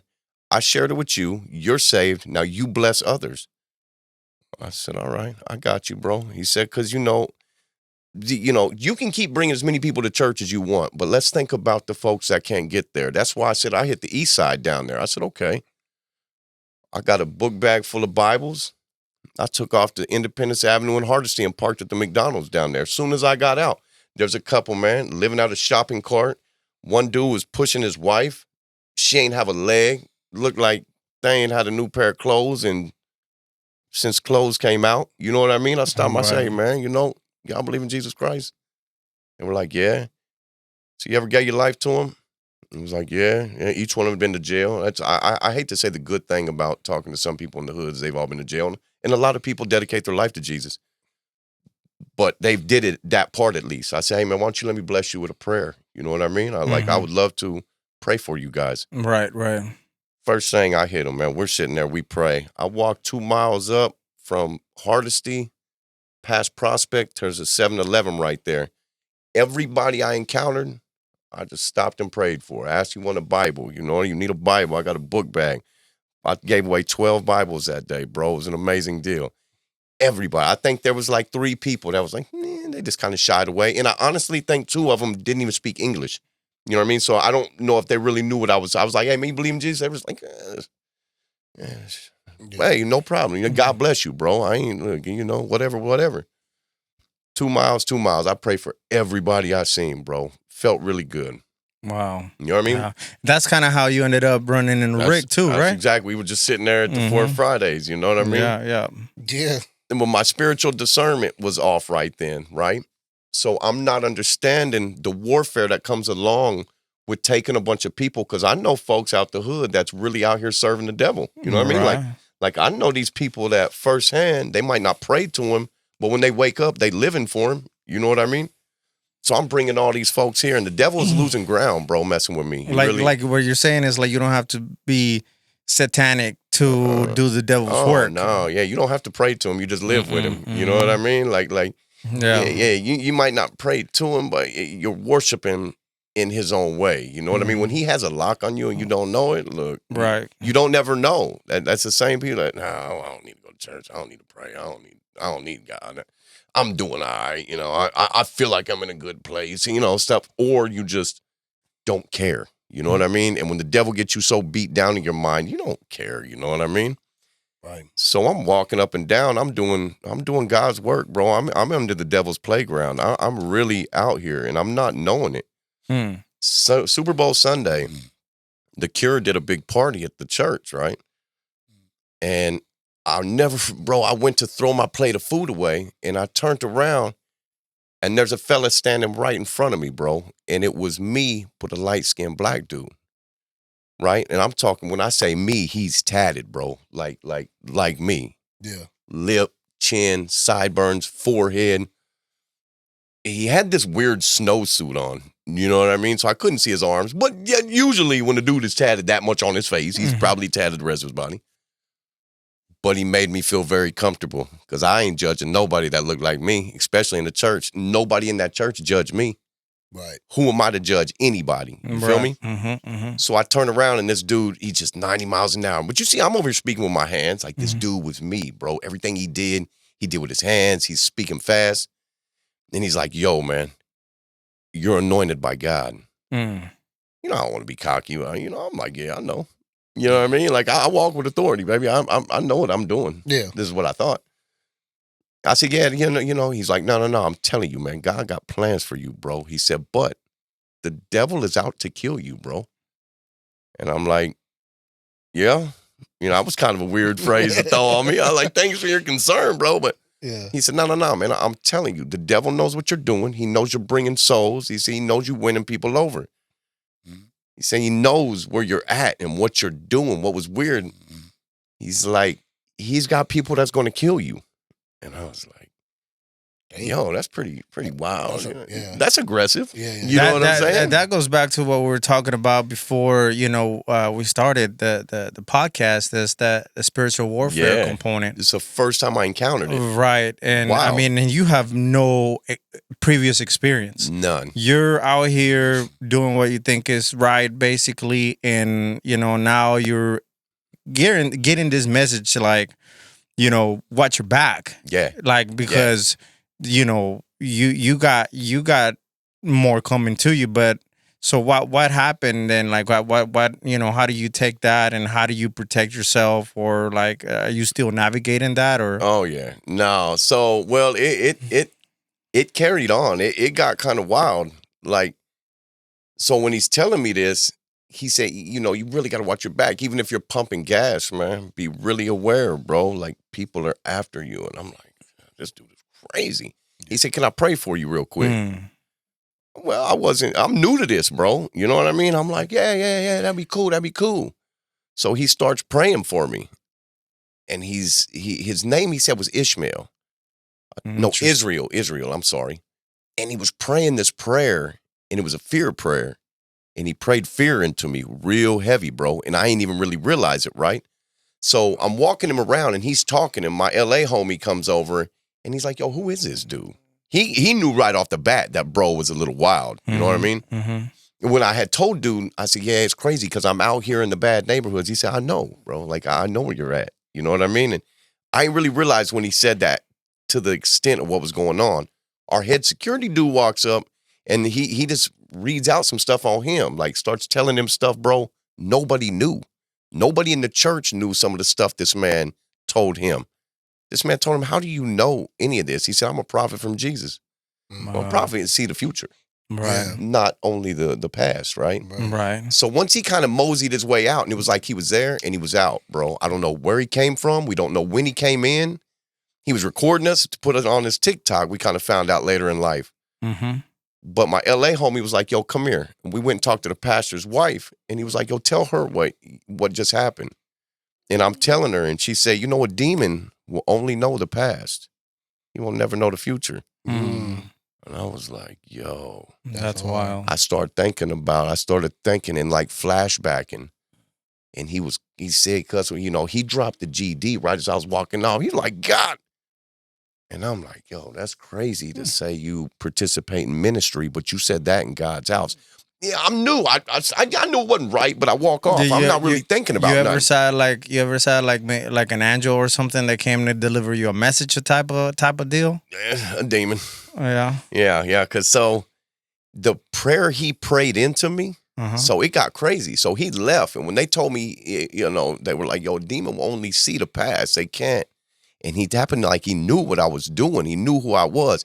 And the devil always send somebody to make you feel comfortable. A demon is going to approach you to where you're comfortable with him. Remember, I told you I turned around. Bro, it's just like looking at me. I can't judge you. Who am I to judge? I was comfortable. Like, he was like looking in the mirror. You know what I mean? So all this starts going back, and him dropping the GD in the middle of the church. I said, there's no way he can be a man of God, because he's trying to tell people in there he's got a ministry he's going to Texas to do. I'm like, yo, but you can't say, you can't God this in his house. That's the most disrespectful thing ever, right?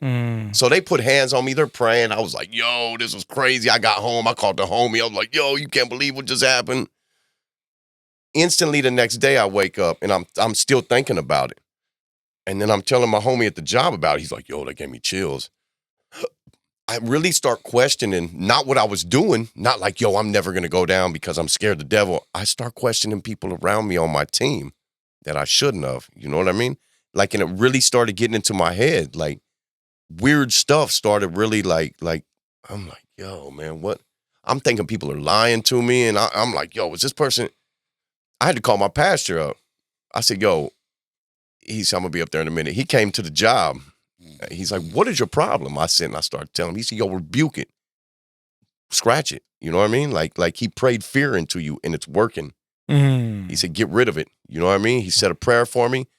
And that's when he started telling me about spiritual warfare and discernment. He said, you have to be more up on your game because not everybody, especially in the church, is really who you think they are. Wow. He said, especially with the revival that's going on, because the Cure is banging, bro. I'm talking like the past, man, baptisms, last time was like 51 people that got baptized. The month before that was 42. The month before that is 31. Gee, that's astronomical numbers. You know what I mean? Of people getting dunked and people that are coming. And he said, anytime revival happens like that, you really got to watch out, bro. He said, when you're a part of it, he said, like when I'm down there walking around on Independence Avenue, he said, bro, I should have probably told you or whatnot, but you got demons following you all up and down the street. Right. He's like, you think you just down here in the devil's area and you walking around and doing all this and you're not being followed? He's like, yo, it's... But that's... Look, all right, so that's in the avenue, right? And you could almost spect it there, Yeah. but where you don't spect it is in the your own church. playground. Right. And that's where it seemed to me so comfortable. Because Yeah. I'm, and like I told him, who was I to judge this dude? Right. You know what I mean? He's like, yo. But he was like, the homie Los from LA was like, yo, I smelled something funny with dude right off. He was all jittery. I said, man, so am I. Right. Yeah. He's tattooed, jittery. He's like, yeah, but your discernment ain't where it needs to be. You need to spend more time in your word. You need to be in here. You need to figure this out, right? Right. That was on a Sunday. Monday, the preacher called. I called him. Tuesday, we're at prayer night. Some more stuff. This is 2 days in a row.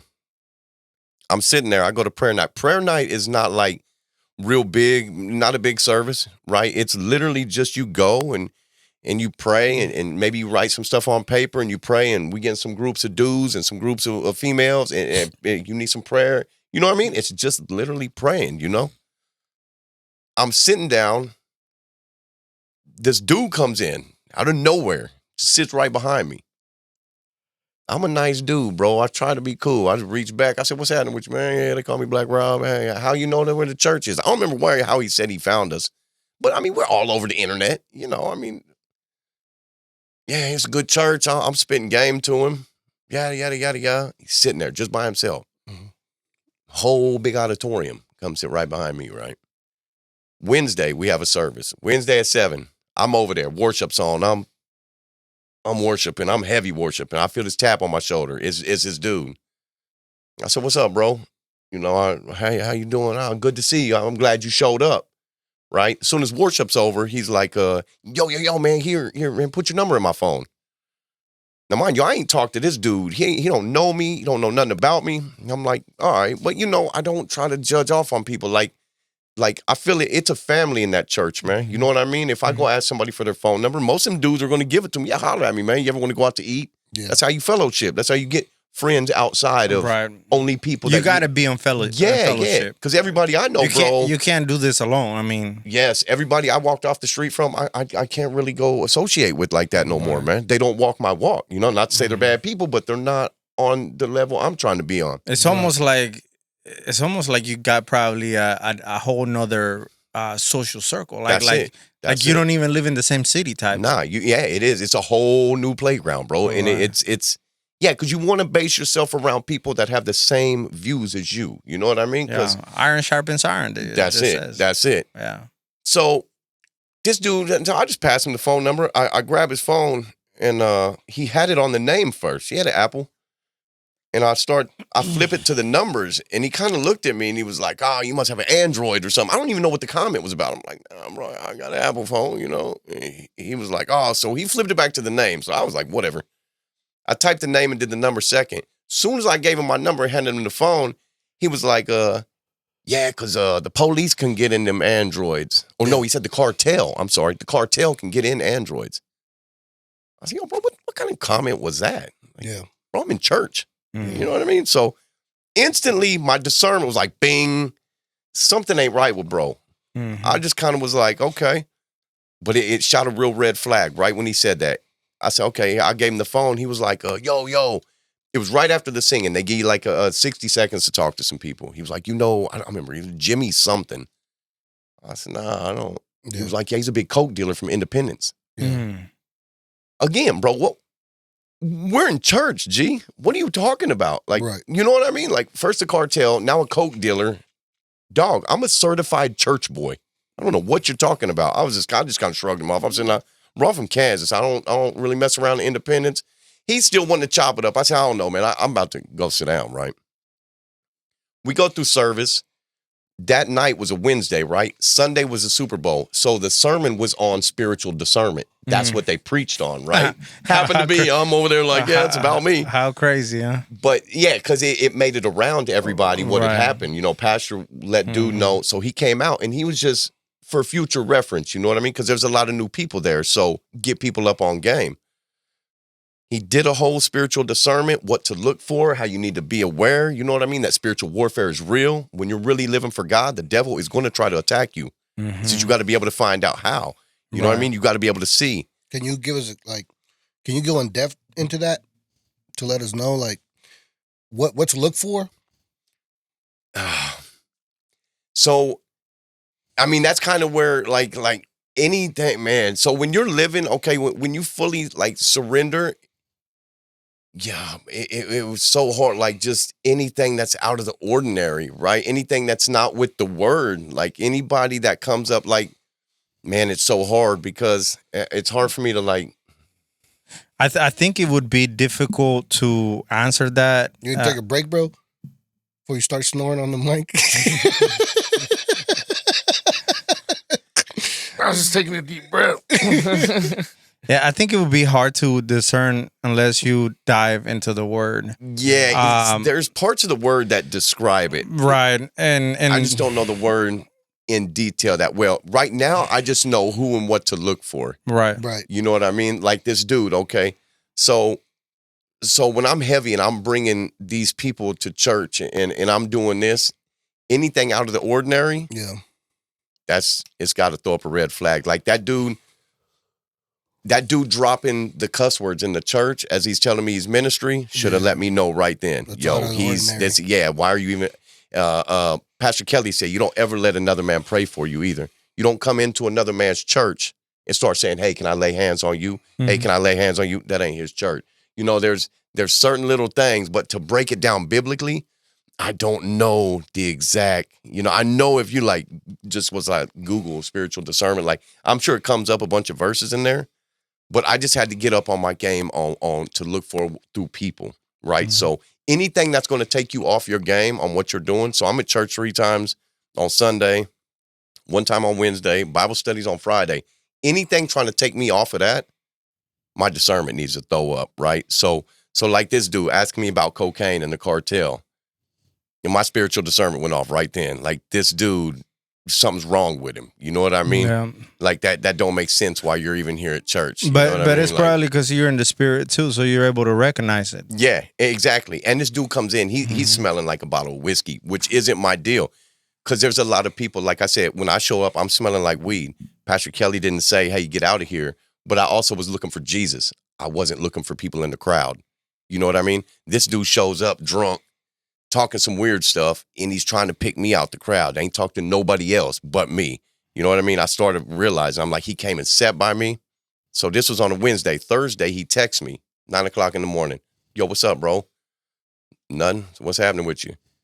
He said, hey, I'm going to ask Pastor Kelly to ordain a mission for me and you to get out here on these streets and take back souls from the devil, right? He sends me these 2 podcasts. He said, I need you to watch these podcasts. This isn't for babies. This is real life spiritual commando. This is almost verbatim. I can't remember, but spiritual commando stuff.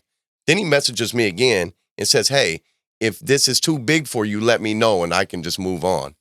I was like, yo, bro, who are you? You don't even know me to tell, you know what I mean? Kind of irritated me. I'm like, what are you trying to do? Well, we need to get out here on some prayer missions. And yo, bro, okay, well, let me back up. Wednesday night, as soon as Pastor Ben did the spiritual discernment, we walked up to him, me and the homie Bill, and I was like, yeah, I could have guessed that was probably about me. You know what I mean? And Pastor Ben was like, yo, I'd like to pray for you tonight. Don't leave. And we got talking. He said, yeah, just, there's certain things to look for. And just anything evil, more or less, and not spoken about God, which the first dude was kind of hard because he kept trying to act like he was a minister. Yeah. But again, dropping the F word in church and then GD was like a huge throw off right there. You know what I mean? Instantly, That tells you that dude just falsified everything he was talking about. He trying to say he got ministry, but yet dropping God's name in vain in a church is like, yo, bro, you falsified your whole mission right here. You know what I mean? So as we're talking to the pastor at the end, I look over because I see the pastor's eyes. He's like looking up. It's me, Bill. And I see pastor's eyes look, and I look over. And this dude was a real tall dude. He's got his ear. He ear hustling us. He's ear hustling us. First thing we were talking about was they said if anybody ever wanted to pray with me again and lay hands on me, I need to take him to Pastor Kelly and say, hey, what you think? You know what I mean? Mm-hmm. And let them tell Pastor Kelly, I want to pray for your boy right here. Mm-hmm. This is why. As we're talking about that is when dude's ear hustling. So when he comes through on his text the next day, I'm going to ask Pastor Kelly to ordain us. Bro, he ear hustled that. You know what I mean? Like ordain it. Like you don't even know what I was. It was a setup to me, bro. You know what I mean? The way dude came across in my mind, bro, I don't know you. I ain't trying to go out in no neighborhoods with you. You know what I mean? I'm already just got ear hustled by the first little demon dude 2 nights ago. I'm knowing the devil is sending people at me, bro. You know what I mean? Yeah.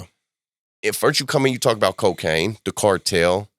Now you're ear hustling. What you ear hustled, you texted me the next day talking about we need to go out here in a prayer mission. Like, you don't know. You know what I mean? Like, it's dangerous, you know? Like, to where some people might not even understand it. Like, to me, bro, for one, I'm not getting lost in no neighborhoods with you because I don't know what you're going to do. This dude done told me the devil got people out to kill me.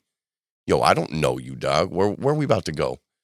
I said, nah, bro, I work alone. Oh, well, you know, Jesus said where there's more than one, he'll be. I said, cool, man. Go find somebody else then. Gee, I don't need nobody. Oh, well, you know, kept all well. And I said, look, bro, the last time I did this, I was by myself, G. I prayed for like 50 people and gave away 12 Bibles. I ain't need your help. Right. I ain't trying to be mean, but I don't know you. You know what I mean? And then your ear hustling. So when you say, I'm going to ask Pastor Kelly to ordain, why would you even say that?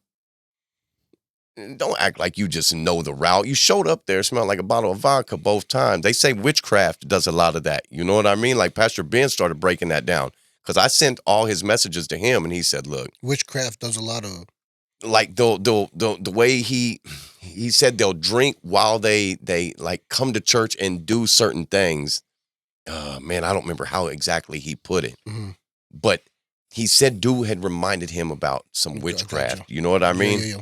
And he had like a cross ring on, and I feel like it was upside down because he was trying to show the pastor, yeah, look what I got. Like, I know what I'm talking about. And it just was really weird how he says, you know, I'm going to ask Pastor Kelly to ordain us in a mission. And that was right when he was listening.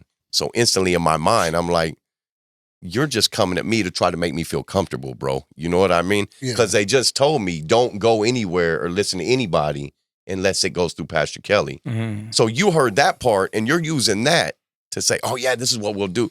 You know what I mean? It almost sounds like some tweaker stuff, but when your discernment's up and you don't know somebody, like I said, this dude coming in, he ain't there for the word. Whole time they're on there, he's on his phone.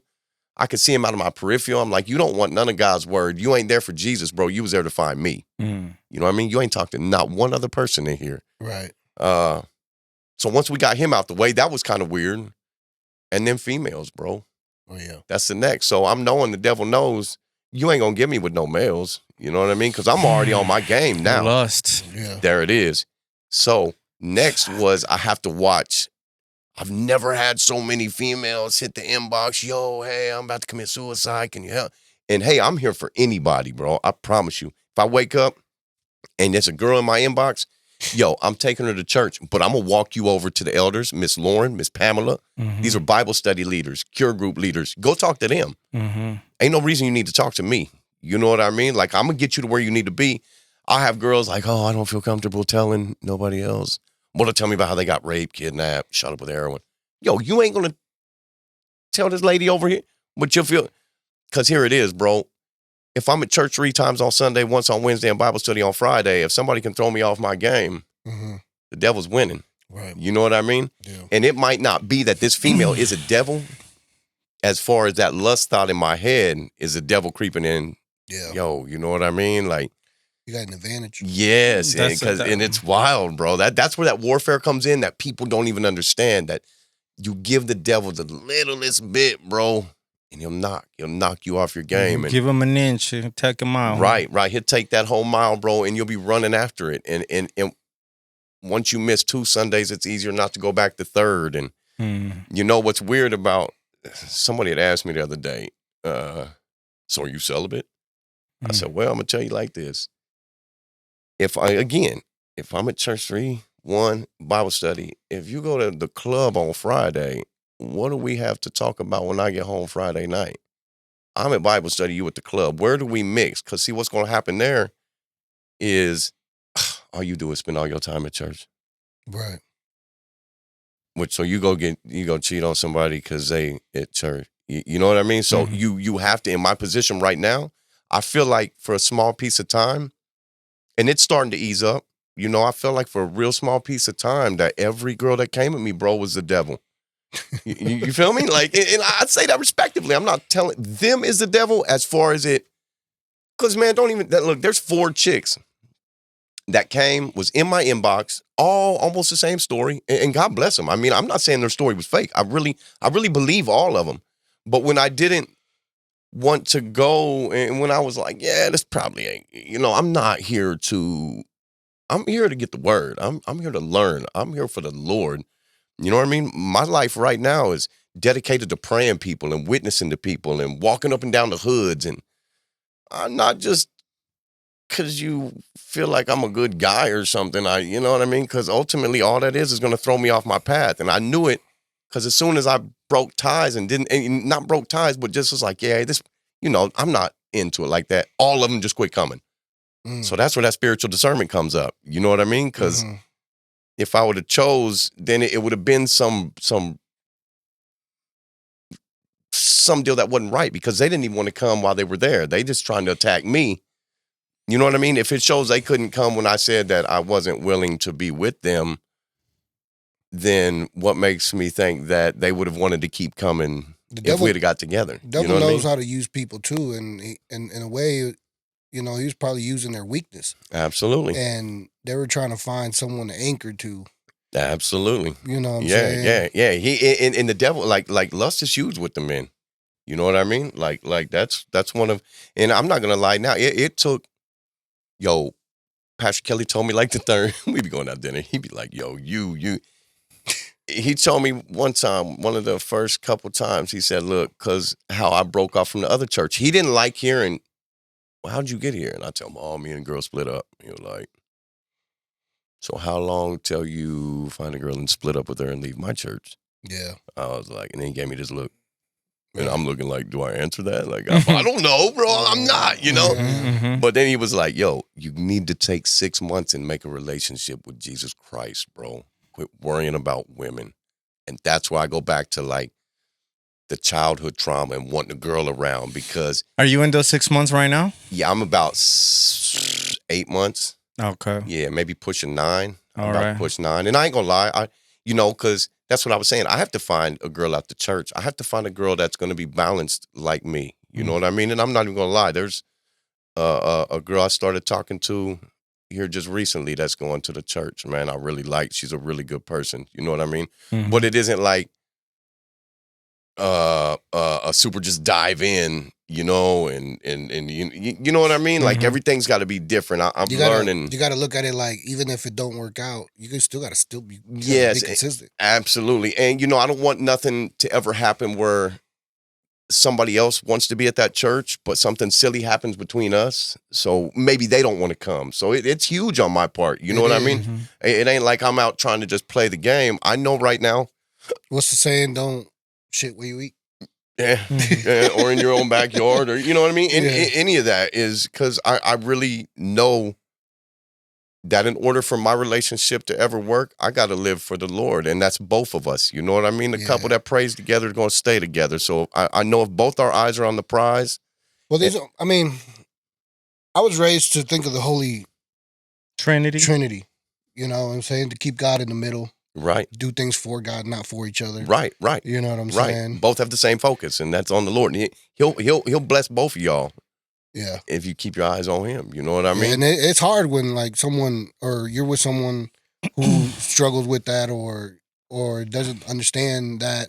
I'm not talking about her. I'm just in general. No. In general. No, for real. I know what you're saying. Yeah. That's like I couldn't, and I don't care when people drink or smoke. I don't, so when I say like my next comment or two, it's never to judge nobody. This is what I was delivered from. Yeah. You feel me? Like Mhm. I was delivered from smoking a long time and drinking because I went on, as soon as I got divorced, man, I drank every night. I went from somebody that didn't drink at all to just starting out in a 40-ounce Modelo. I'm cool, this 140. Then it was 2. Then it was 3. And I'm like, why am I buying 340s? Let me just get a 12-pack. And then it was I'm drinking and driving every Friday. And then I'm getting drunk enough Friday night to be like, yo, let me go get a little line to sober up. You know what I mean? That everything, my whole life had flipped. So it was like, now I have to, I was delivered from that. So I don't want to be around somebody. Is this the first time that you've experienced your reality with the sober mind? Yeah. This past however many months? Like 9 months. The past 9 months, the Yep. first time ever. First time ever, bro. Wow. First time ever. So what has that been like? It's amazing. Yeah. Yeah. This guy's going 2 years now. 2.5. 2.5 years. That's why I said, when I was saying earlier, like when we was talking, I used to feel like smoking weed and stuff was, oh yeah, I do it to calm me down, or I do it for my anxiety, or I do it for the, not smoking weed has gave me such a clear mind. Mm-hmm. You know what I mean? And not drinking and not selling dope, because my mind was always trying to function doing this or doing that, or let's roll a blunt, or can I get a sack of weed? Or, you know what I mean? That now that, yeah, bro, I've never, since I was probably 15 years old. You haven't experienced any anxiety, depression, or anything like that? Oh, no. Wow. And that's what I'm saying. The church, though, is interesting. The blessing of having the cure. Man, the leadership, they have poured out into me so heavy that, it's crazy. The way Pastor Kelly, and not even just him, everybody in that church, Pastor Kelly, Pastor Dennis, Pastor Ben, Pastor Victor, Pastor Kelly's wife, you know what I mean? Like every one of them, bro. If it wasn't for the outpour love from them, it would probably be harder. But I have a team. You know what I mean? That's amazing. And like I know my spiritual leader is in Pastor Kelly. I know God is speaking from him, and I've learned that. Like with the tattoo, it made me feel bad. You know what I mean? Like me upsetting him. Like I say, I don't even care if I was to upset my dad, bro. He ain't never been there. You know what I mean? I mean, respectfully. Mm-hmm. He's tried on some things, but I ain't even go into everything. But if I upset Pastor Kelly, bro, sheesh, I'd feel, you know what I mean? Like disgusted inside, because I know at that point I'm upsetting God. You know what I mean? Because I know that's God speaking through him to me. Mm-hmm. So yeah, and his wife, like they're amazing people, man. You know what I mean? And they really give it to you straight. I know their real life, and if it wasn't for the outpour of love through them, then it would have probably been harder. And that's another reason why I try to keep myself, like I had missed a couple of services here. I was 3. I missed like last Wednesday and the Wednesday before. I ate with my daughter, and I missed last Sunday night. And, I mean, it's dope. Everybody from the church is in my inbox. You good? You straight? Yeah. How's things going? You cool? Yeah. You know what I mean? At first, it's kind of overwhelming. Like, yo. Yeah. But then you take a good look at it, and it's like, yo, these people care about you. Mm-hmm. You know what I mean? Mm-hmm. Ain't nothing like you got to get mad or feel offended or like, because Pastor Kelly was like, yeah, how's that make you feel? And I was like, well, kind of like overwhelmed. Maybe I shouldn't have went that. And he's like, no, that ain't got nothing to do with it. But imagine if these people didn't call you. Then you would feel like you don't mean nothing to people. He was like, Yeah. that's a real home. You know what I mean? That's family. Yeah. When they don't know what's going, I'm still a new dude. They don't know how I came in off the street. They just know I stumbled in there. Mm-hmm. They know I'm on fire. I'm bringing folks. God's aligning me with a bunch of people. And, I don't show up a couple times. And because at first I'm like, yo, I was here twice on Sunday. I didn't come Sunday night. Y'all was calling me. What is going on? But, you really have to step back and think, yo, that's real love that people are reaching out. Yo, is you cool, man? If you're not, let me know something. You need me to pray for you? You know what I mean? Like anything. So it's very a family-oriented place, man. And, I'm not saying it's the only church ever. It's just the only one I've accepted. It felt. Now, don't get me wrong. The other 2 was good places. They just, Pastor Kelly and them are different, man. You know what I mean? They really pour in. His pouring of love into me, man, is crazy. You know what I mean? Like it. I feel like God wants you in certain places. Exactly. You He know what I'm aligned saying? you with certain people, man, at Yeah. certain times. And that's what he always tells me. Nothing is on an accident, Daniel. You didn't meet me at that first Lowrider show. You didn't meet me here. And we definitely wasn't an accident that you're here right now. Yeah. You know what I mean? Like, and he tells me, bro, you're just, he said, you remind me of me. Cause again, I have an easy way of talking to people, man. I ain't got, look, I won't ask a chick for her phone number, but I have no problem saying, hey, bro, you believe in Jesus Christ? Mhm. You know what I mean? Like, Yeah. I'd rather a person say no to Jesus Christ. When a chick was like, no, I ain't giving you my phone number, I'd probably feel stupid, turn around like, oh, what am I going to do? You know what I mean? Yeah. Now, I will walk up on anybody. Yo, you believe in Jesus Christ? I had this Muslim dude, you know what I mean? Tell me at the bus stop, oh, I'm going to be with Allah. I said, man, I'll still pray for you, bro. You know what I mean? I feel like he started manifesting right there. He started like gargling. I didn't even know what it was right then. But I'm telling Pastor Kelly, he said, yo, that man was probably manifesting a demon out of him when you're praying on him. I was like, I didn't even know what it was. We had a dude come to the church and do deliverance. You ever been around that? I haven't. Ooh, that's wild, bro. I grew up on that because I was my parents are Catholic. Yeah. And my mom was really and still kind of helped sometimes, but she was part of a group that did stuff like that. Yeah, when they cast some demons out, it's wild, bro. It's happened at my house. Yeah, I've had to hold a few people down. Yeah. People, oh man, I didn't know nothing about it. And this dude he was from Switzerland came. One of the things that was a thing for me was like, I always thought it was fake. Yeah, until it happens. Or people were just like, when the kid's like, I thought Exorcist style. That's what I felt like. It was just a grown version of it until it started. Like I started seeing people that I knew. Yeah, and then I'm like, nah, you know it ain't fake. Nah, it's not fake. He knocked me down, bro. I was there and I was all hyped because I had one homie and he watched some of the videos and he like. Yeah. You know what I mean? Dude telling people, yo, go relieve yourself before this starts. And he's like, well, I said, he coming for you, bro. You know what I mean? I'm revving him up. Then he starts talking about how a demon can enter your body. Well, everything he named, I'm like, that's me. So when it was his turn to come up off that stage, I was like, oh, I'm worshiping. I got a video of it. And he come through the crowd and same thing. There was some, I think some people that did the Buddha. They came from Colorado, bro. And he come down and he tapped the little girl on her head. And she just started screaming. And I knew, people were like, I don't know. It could have been staged because they came from Colorado. And I'm like, yo, this girl was like 10 or 12 years old. And to watch these dudes try to hold her, yeah, you wasn't faking this strength. You know what I mean? Like, bro, her eyes went black. Really? Solid black. It was crazy. Damn, you're going to have to show me that video. Yeah, bro, and he taps and she's screaming, and they had the music going on in the background, that Yahweh song, and it was real loud, so you didn't hear the extent of the screaming, but there was some screaming. And he's going through the crowd, and he's tapping, doing this deal, and I have my hands up, and he got to me, and he popped my hands a couple times, hit my head, bam, and he hits my chest. I don't know. This is what I watched in the video. You just watch my hands. I'm out the back. Yeah. I remember sitting on the ground. I'm on my butt. Do wiggle. He's like, come on, bro. You're good. I pop back up. But the feeling I had when I popped back up, I was jumping around. You feel like you're ready to fight. I'm like, I don't care where the devil is. Where you at, bro? We go outside right now. But yeah, my one homie, he was sweating. He like... but the freedom. One of the closest experiences for me was my mom when she was pregnant with my brother. She it was the last day of a retreat, third day, which is they do heavy prayer that day. And I remember she was pregnant. I think she was like 6 months. She was already showing. And they were praying. I was young, bro. I was probably like 14, 13, something like that.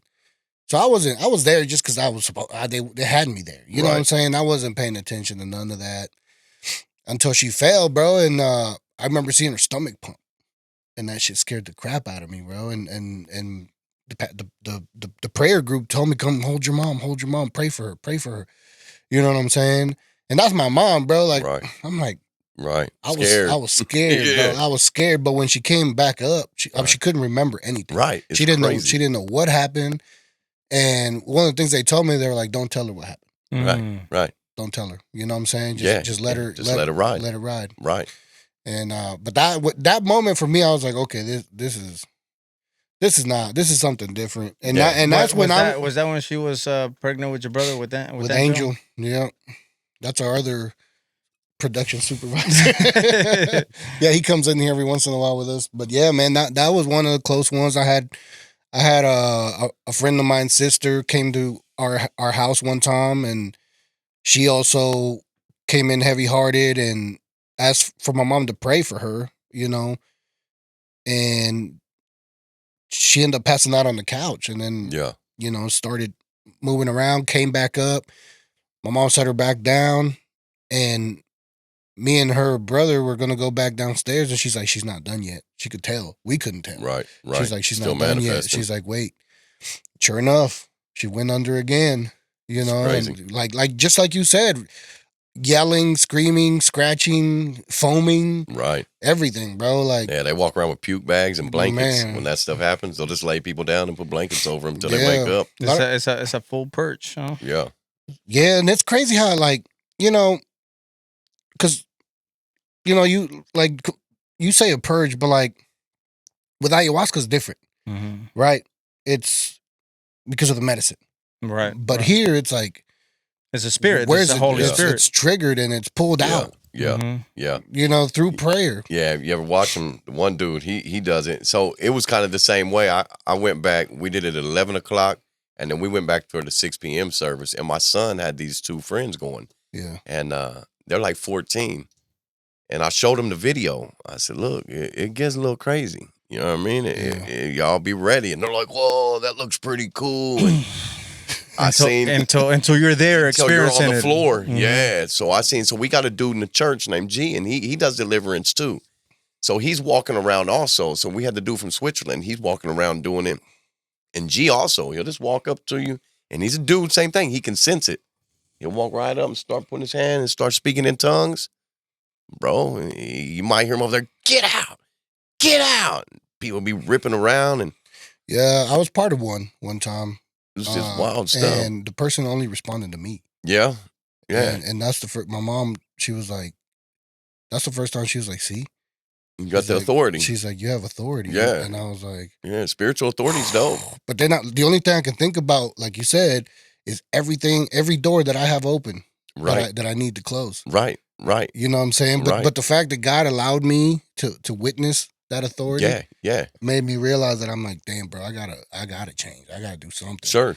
You know what I'm saying? He's giving me that power, man. Let me give back. You know what I mean? Yeah. Dude walked up on my son's friend, and I seen them all three over there. So my son had done went to the first service, and his two friends were over there, and G put his hand on his head, and I'm watching, and when a person's kind of tense, and his body just shrunk, and they just laid him down. And my son, so it was my son, a little homegirl, and the little dude. And they laid the little dude down, and you seen the little homegirl like, you know what I mean? I just, same thing. I kind of bent down. They blanketed him up. I was praying for him. Probably like, I don't know. It was probably what seemed like forever, but it was probably only like 45 seconds, maybe a minute. He kind of like popped his eyes open and he looked around. I lifted him up. I'm trying to tell him, I said, bro, you walk with authority now. Don't be scared. Like anything that was in you has been released. You know what I mean? Like you good, bro. You needless to say, they ain't never came back. So same for that. From my homie sister, like she was scared to proceed. Yeah. You know what I'm saying? Yeah. No, it can be scary. Yeah, it's different, bro. I can imagine. I mean, some people are not spiritually ready to experience that. Right. And to see people screaming and like the extras, to me, I ain't gonna say I thought it was cool, but once I experienced how it felt when I got back up, I was like, yo, if you need it done, you need it done. You know what I mean? Like you really do. It's a scary thing to dive into too, as a person that's like going in to try to get some help. You know what I'm saying? Because you're already going in with a heavy heart, mentally discombobulated, probably. You know what I'm saying? Sure. And then with a fragmented mind, you don't know exactly what the hell's going on, and then fragmented spirit. You go, fragmented spirit, which is even worse. And then going in, having some sort of experience like that, knowing that something's wrong or you're being attacked spiritually, and then having to go home back to normal life Yeah. to try to figure it out. Yeah. Right. And it's all up to them. That's it. Because the little dude was like, Yeah, because you don't know what to do afterwards, right? Yeah. Like, how do you integrate that into your life afterwards? right. Like, What do okay, I so do? What didn't I do just right? experienced this, had this experience of deliverance. Now what? Yeah, Right? yeah, And yeah. it's crazy because now you've experienced that, and then now you become a spiritual target too. Yeah. That- Exactly, And if you exactly. if you're not, You got to watch it because they'll come back sevenfold. yeah, if you're not in in fellowship, Right. you in an island, like then you're a target, right? Yeah, absolutely. You come double of a target then because they already knew they could enter once. Right. You know what I'm saying? And that's what little dude, when we got in the car, he was like, I wouldn't have thought I had one. I said, nobody does. That's what is dangerous though, because you have to be cognizant of that and understand that people have to be in fellowship so that they have the proper support Right. to walk the spiritual Right. path. You don't want to scare people off, right? I Sure. mean, Well, yeah, right? yeah. It's like, So, and that's why I kept telling them I was so happy because see these little kids Ubered. One time they couldn't even get to church, bro. And we live up in North Kansas City and go to church in Kansas City, Kansas. I looked up one Sunday and they both sitting there. I said, "Yo, how y'all get here?" "Oh, we Ubered." I said, "Oh, that's dope. Y'all Ubered? Yeah. They're high schoolers. You know Yeah. what I mean?" To church. Yeah, I'm like, yo, that's saying something, man. But then, and again, and I could see how it scared them, and it was hard to explain that, like, you're released now, you're free. You know what I mean? And the Bible study leader, like, or the youth dude, was contacting them. I'd be telling my son all the time, tell him, bro, come on, just come back. Like, it's nothing to be scared of. It It's like- seems like that, but Wait. it's really not. It's I don't know. Some people are like, I saw too much, Yeah, and they're scared. They're Yeah. scared of knowing that there's something other than that's real. that's real. That's Yeah. not- Right. Spiritual stuff can seem fake till it becomes real. Right. You know what I mean? And it's almost like they what am I opening up the door to type of deal, And right? Why- it's another thing to see it, because at the time when you see it, like I said, when my mom said, "Look, you have authority," that immediately put a bunch of responsibility on me. Right. Yeah. Yeah. And even just seeing it, it does. just immediately seeing it, it's like I saw it. Like, no, I'm put here to see it. Now Yeah. I got a responsibility. Yeah. because I can't lie to myself no more. You're aware. You had the experience. Yeah. You know it was real. And it's like, okay, so what do you do with it? Because if you're oblivious to it, then you're like, you don't even know they exist. You're Exactly. being your strings are being pulled. You don't even know what it is. Right. You know what I mean? Right. You just things are happening to you in your life, and you're like, why are these things happening to me? So my mom, her dream was for me to become a pastor. Yeah. And man, I grew up, friends in the street, Sure.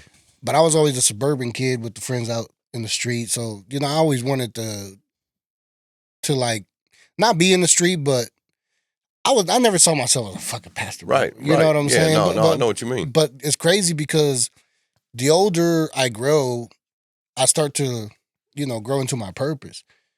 And I never forget God, even through my, toughest moments. I never blame God. My mom did a very good job at making sure that I was always my faith was always there. And throughout my life, man, I found people coming to me for advice. Right.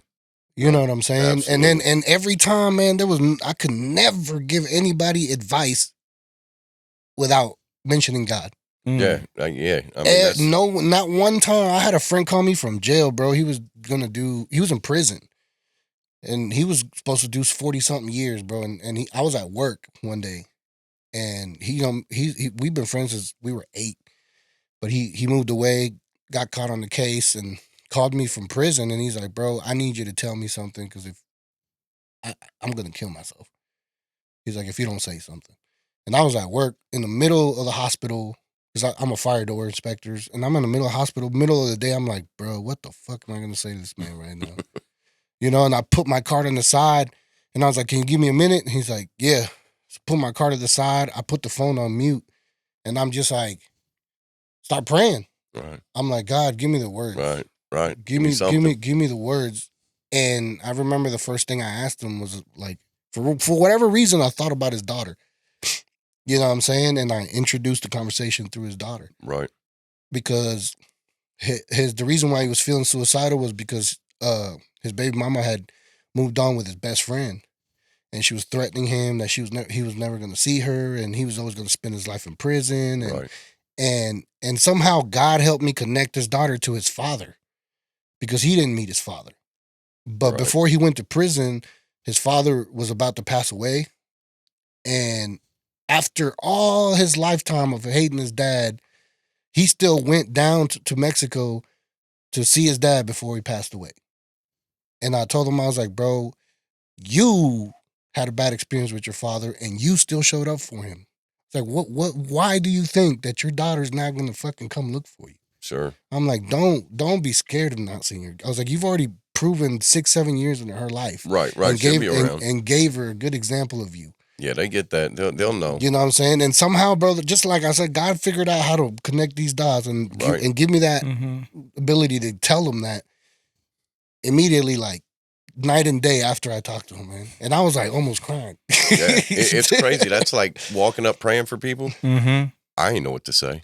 You Right. know what I mean? Yeah. As a Pastor Kelly said, you ain't got to know what to say. When you do it, the Holy Spirit's going to put words in your mouth. Man. And it's going to flow through you, bro. Man. And it really does. That's kind of crazy. Like we was talking earlier, about people that blame God. Or forget to talking that. There's so many people, man. I got a lot of homies.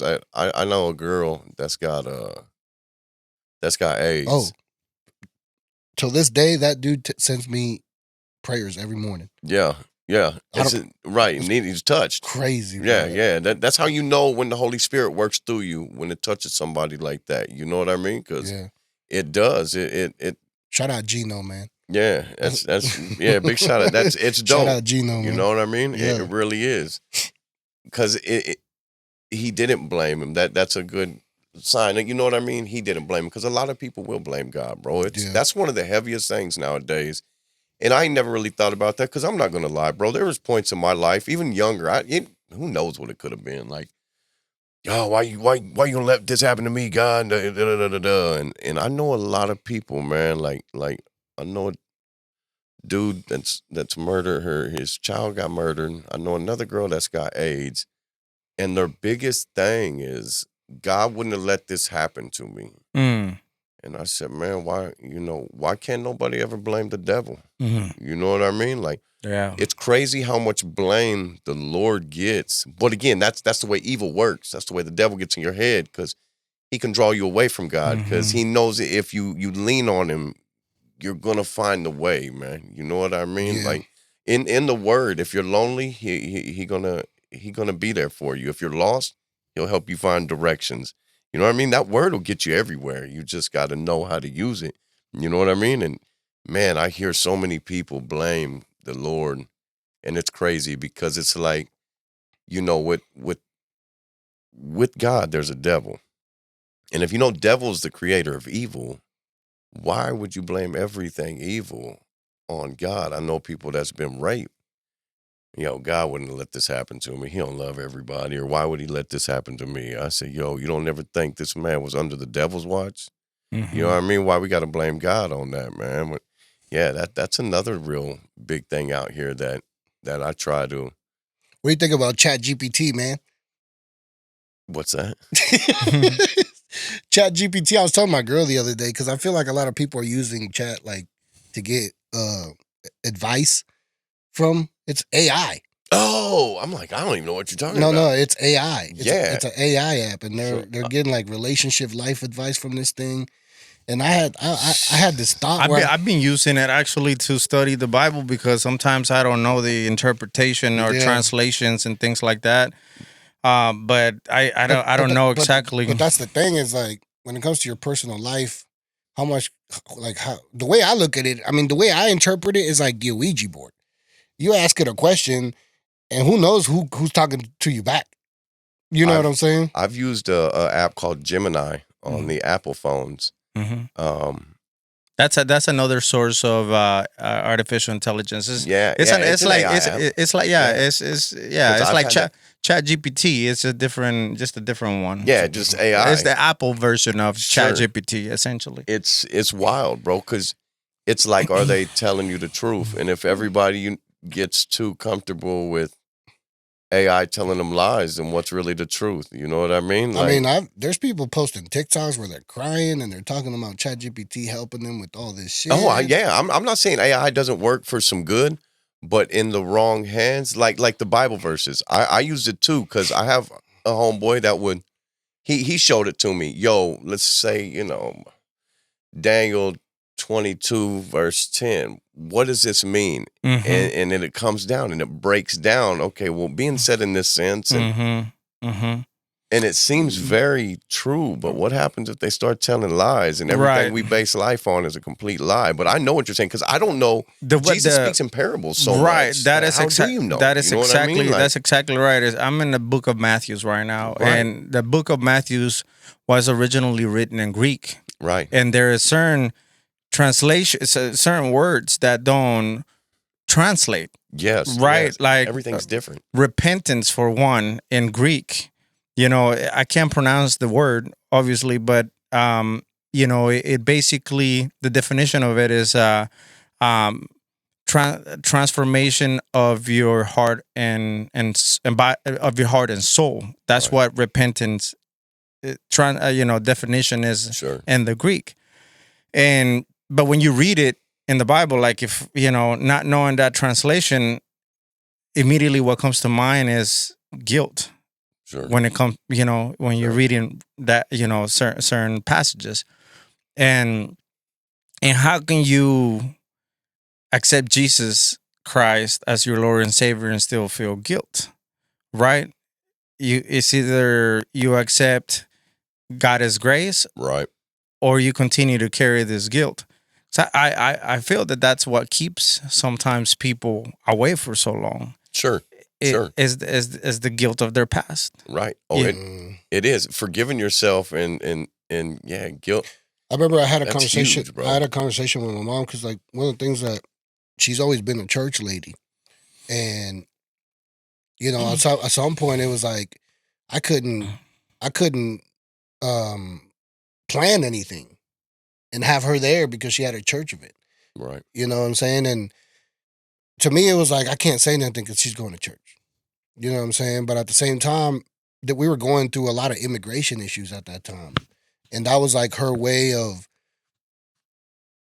making a sacrifice as a I don't want to say she was trying to do something so she could be rewarded, but I felt like she was, because she felt like that was the only way that God was gonna listen, and is if she did all that. You know what I'm saying? And we missed a lot of years of not being able to do just family stuff because they were always there, and I wasn't fully. I didn't want to go there, and I've been conflicted with being Catholic and being Christian, and like that stuff is been difficult for me. You know what I'm saying? And until now, like I feel like finally now, she's reached a point with her church and everything they've done for the church, and like I feel like now we're finally starting to find that medium where where she's can spend more time with us and do just normal stuff that you know what I'm saying, that's just family time. And me, as I'm getting closer to, it's just like it's starting to make sense to all of us. You know what I'm saying? Right. Mm-hmm. Yeah, like Pastor Kelly says, man, we ain't gonna be split in heaven between religions as long as you're saved.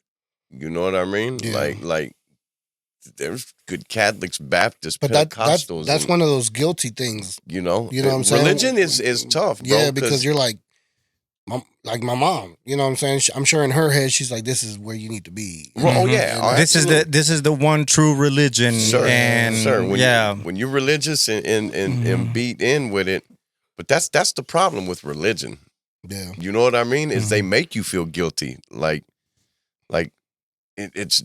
I always, like when it comes to discernment, I think she's grown that. She's at first it was like, nah.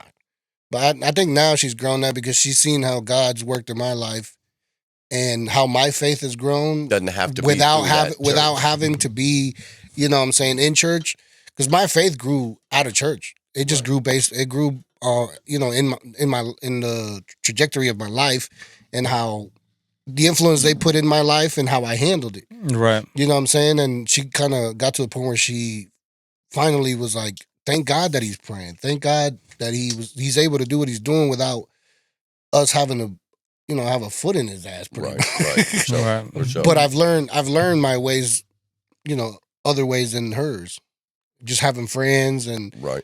seeing how they do stuff and going to different churches. And I finally I feel like I found kind of what works for me. You know what I'm saying? For sure. Yeah. Right. For sure. No, but one of the things that when it comes to discernment, I feel that, if it's a message of love and unity, I'm like, okay, this makes sense to me, but if it comes from a place of judgment, Yeah. I feel like there is something wrong with that message, and it never lands with me because I just don't feel like Same. God needs my help to judge. You know what I'm saying? No, Like absolutely. I feel like that's entirely his department, Yeah. and I don't need to be judging.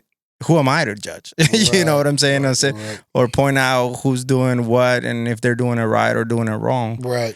But one of the things that I wanted to ask you specifically, because I'm listening to your testimony and your story and your change, and at what point do you just knew you knew of God, but at what point did you actually know God, right? And how can you tell the difference, right? Because you're listening to the same message. Right. You're how did that feel? How did that translate in your daily life, right? Yeah. That's what I'm like. How does that happen? Because you don't go from that to this, and that's short of Right. most people don't experience a transformation the way you I do. was radically. Right? You Right. you did a complete 360. Yeah. Most people go through a process. Right. You know? No, so I've always known, like, God is real. Like you take it back to being young. Like, you got grandmothers, try to take you to church. So I was lucky enough to have a grandma and a mom. My mom was busy all the time, but my grandmother, when she could, would take me to church. So that planted the seed, that instilled that I knew there was a God. Right. Didn't know nothing about him. That, I was tattooing God, trusting God. I got Jesus and crosses. But that didn't really mean nothing. Again, sometimes that's theatrical. Sometimes, like, you see drug dealers that walk around with big cross chains. You know what I mean? Like, and Yeah. I'm not saying a drug dealer's a bad person, but you might see somebody that don't know nothing about God repping a cross or got Jesus tattooed all over him and think, and that's kind of how I thought, was like, okay, I've got him tattooed and we cool. It wasn't till, man, it was when I went to the Cure, bro, and I don't know which sermon. I knew when I got saved, when I gave my life to Jesus, bro, like I felt I felt it. You know what I mean? Like, there was no denying it, man. You could pinpoint it to the one moment, it was the one defined moment that changed the trajectory completely. it was probably the second sermon when Wow. I was there, bro. It changed my life. And that's why I say, when I say I get frustrated with the homies, is because I know it's that easy. And it's not that easy for everybody. Now, don't get me wrong. Like Pastor Kelly will bust down. I got saved when I was 19, married when I was 21, and preaching at 25. Never did anything else again. Yo, that's pretty hard to follow. Yeah. Now, don't get me wrong. You know what I mean? Like, but when I went there and I felt the Holy Spirit was so strong that, man, how he used to talk. I knew God was speaking through him with everything, and I felt it so heavy, bro, that all I could do was want to turn around and tell people about it. Yeah. You know what I mean? And it was probably like the second or third sermon that when I went to the Cure, bro, I knew, because I could feel in my heart. And then when I got saved, it was like, yo, I don't want to go to hell, and I don't want nobody else to go to hell. You know what I mean? Like, I want to be able to tell everybody about this, man, and I want everybody to know that I know God is real. One, there's too much evil You know what I mean? Like Yeah. even in a biblical stance of wars and stuff that are going on. Mhm. Yeah. No, it's complete. You're starting to see it more. Like it's not in the occult anymore. No. It's like it's out in the open. Bro, it's there, whether it's music videos Oh man. or like the Iraq war or like go over there and preach Jesus and watch them cut your head off.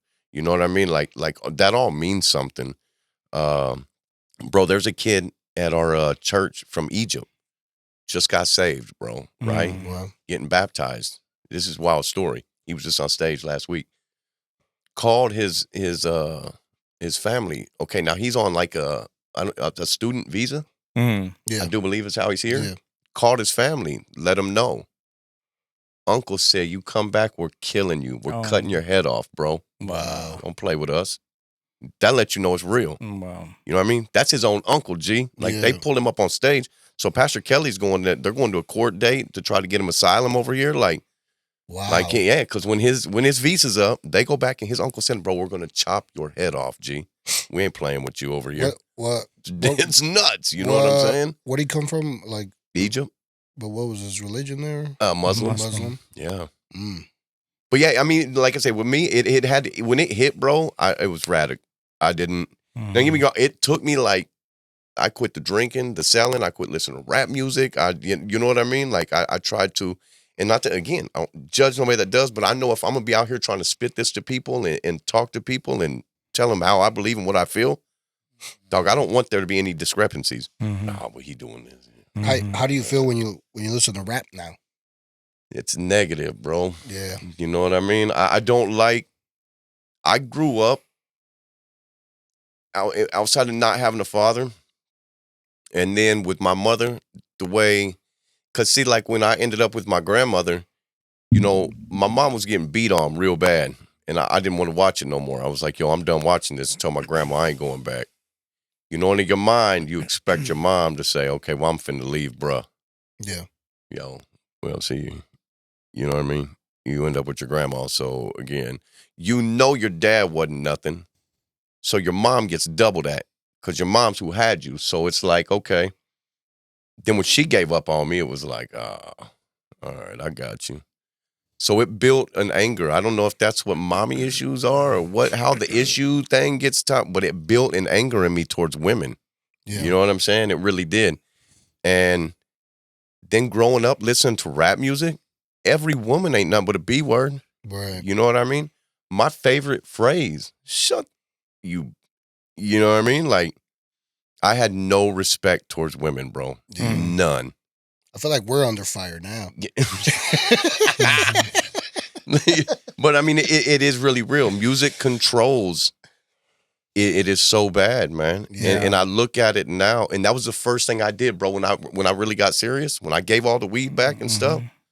That would have probably been the time when I heard the procrastination. I was listening to this about how like actually frequencies are related to like spiritual warfare, Yes, like it's that, crazy, ain't it? like that 440 frequency, how that most guitars are already attuned to that, like that is the standard, Right. and People don't even understand how deep it gets, bro. Oh man, it gets so deep, you know, it gets so deep, and that's why, you know, I was curious about your experience with spiritual warfare, because I feel like it's taking place before our eyes, and Yeah, music you listen to is huge.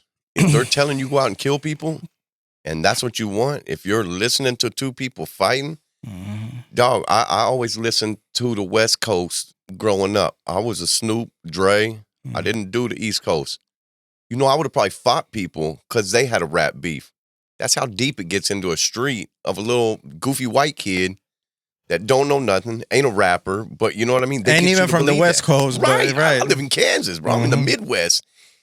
So it gets so deep. Or like even the girls, okay? You got like, I don't know what year it was, not too long ago, maybe 2 years ago, they put Cardi B as Woman of the Year. Nah, when they put fucking...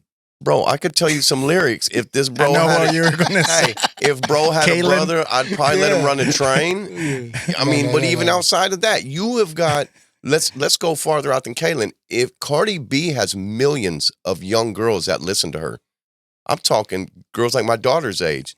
And she on the radio rapping, if dude had a brother, I'd let him run a train. And they put her as Woman of the Year. What does that say? I mean, that's spiritual warfare. You're corrupting so many little kids' mind to go out and have no respect for themselves. You're praising that and setting the bar is real high. You know what I mean? And does she have to do it? She, maybe not ever, but I mean, the rate, or like Future. Percocet and Molly. Bro don't even drink lean. He don't eat Percocet. So why is all you're doing to your 4 million followers of young kids is telling them and rapping about that? Like, this world is crazy, bro. You know what I mean? That's another part. I didn't even think about the spiritual warfare. That's a money thing, man. It's like, like I get advice from people on the podcast, and they're like, "Oh, you need to clip this like this and do this like this," Right. and it's like the way it sounds to me. I'm like, I got to make it controversial then, and I'm like, that's not what I'm trying to do to people. Right. That's not even what I'm trying to do to us. Right. You know Absolutely. what I'm saying? Like, Absolutely. Because people will eventually hit us up and be like, we want to be on there because we need to air this out. Hell no. You know what I'm saying? Trying to get people to attack each other, because that's what people want. The fighting, the just crazy drama, and that's what this world is built off of. And it's and they wonder why. I ain't even gonna say they wonder why it is. Like, it's constructed to be like this. You know what I mean? And it's crazy because we got like kids that are coming up, bro. That's one of my main things is I really want to get into the juvenile system and talk with kids or listen. Yeah. I ain't always got to do the talk. You know what I mean? I love to listen. If it's in your head, if it's in your head, man, and you keep doing what you're doing. If it's in your heart, I think you'll and if God will put you there, right. Utilize you and get out like on some missionary trips too. I told Pastor Kelly, y'all go to anywhere, Africa, Honduras, take me. Michael Wheeler, Casey Superman. The name sounds super familiar. He's man. Casey Superman, man. I've probably seen if anybody from you've around, seen him somewhere. Seen him. He's a runner. He dresses up in a Superman costume. Not anymore, but he did. But he's I know I've seen him. He does street ministry, bro. Yeah. And he's like in his 80s. Respect the guy, man, because he got banned from Westport because he used to go out there in the Superman suit, and he's always been a street minister. Always, he was always there preaching the gospel, right, in the middle of Westport. Then Kansas City started picking him up as a mascot because he was wearing the Superman thing. Right. He even got a mural painted in Westport. You know what I'm saying? All the way, huh? All the way, bro. It was until he started carrying a cross. Yeah.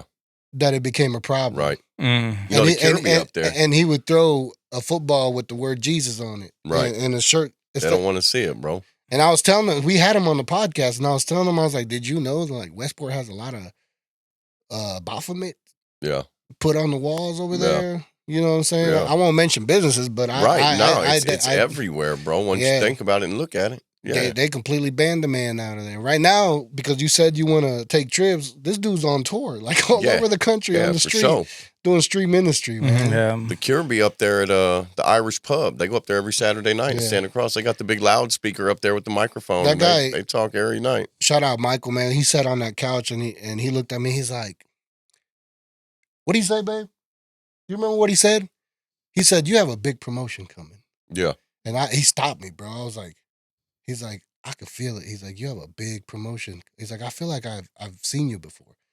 And he's like the first person that's ever just prophesied on me. I really do.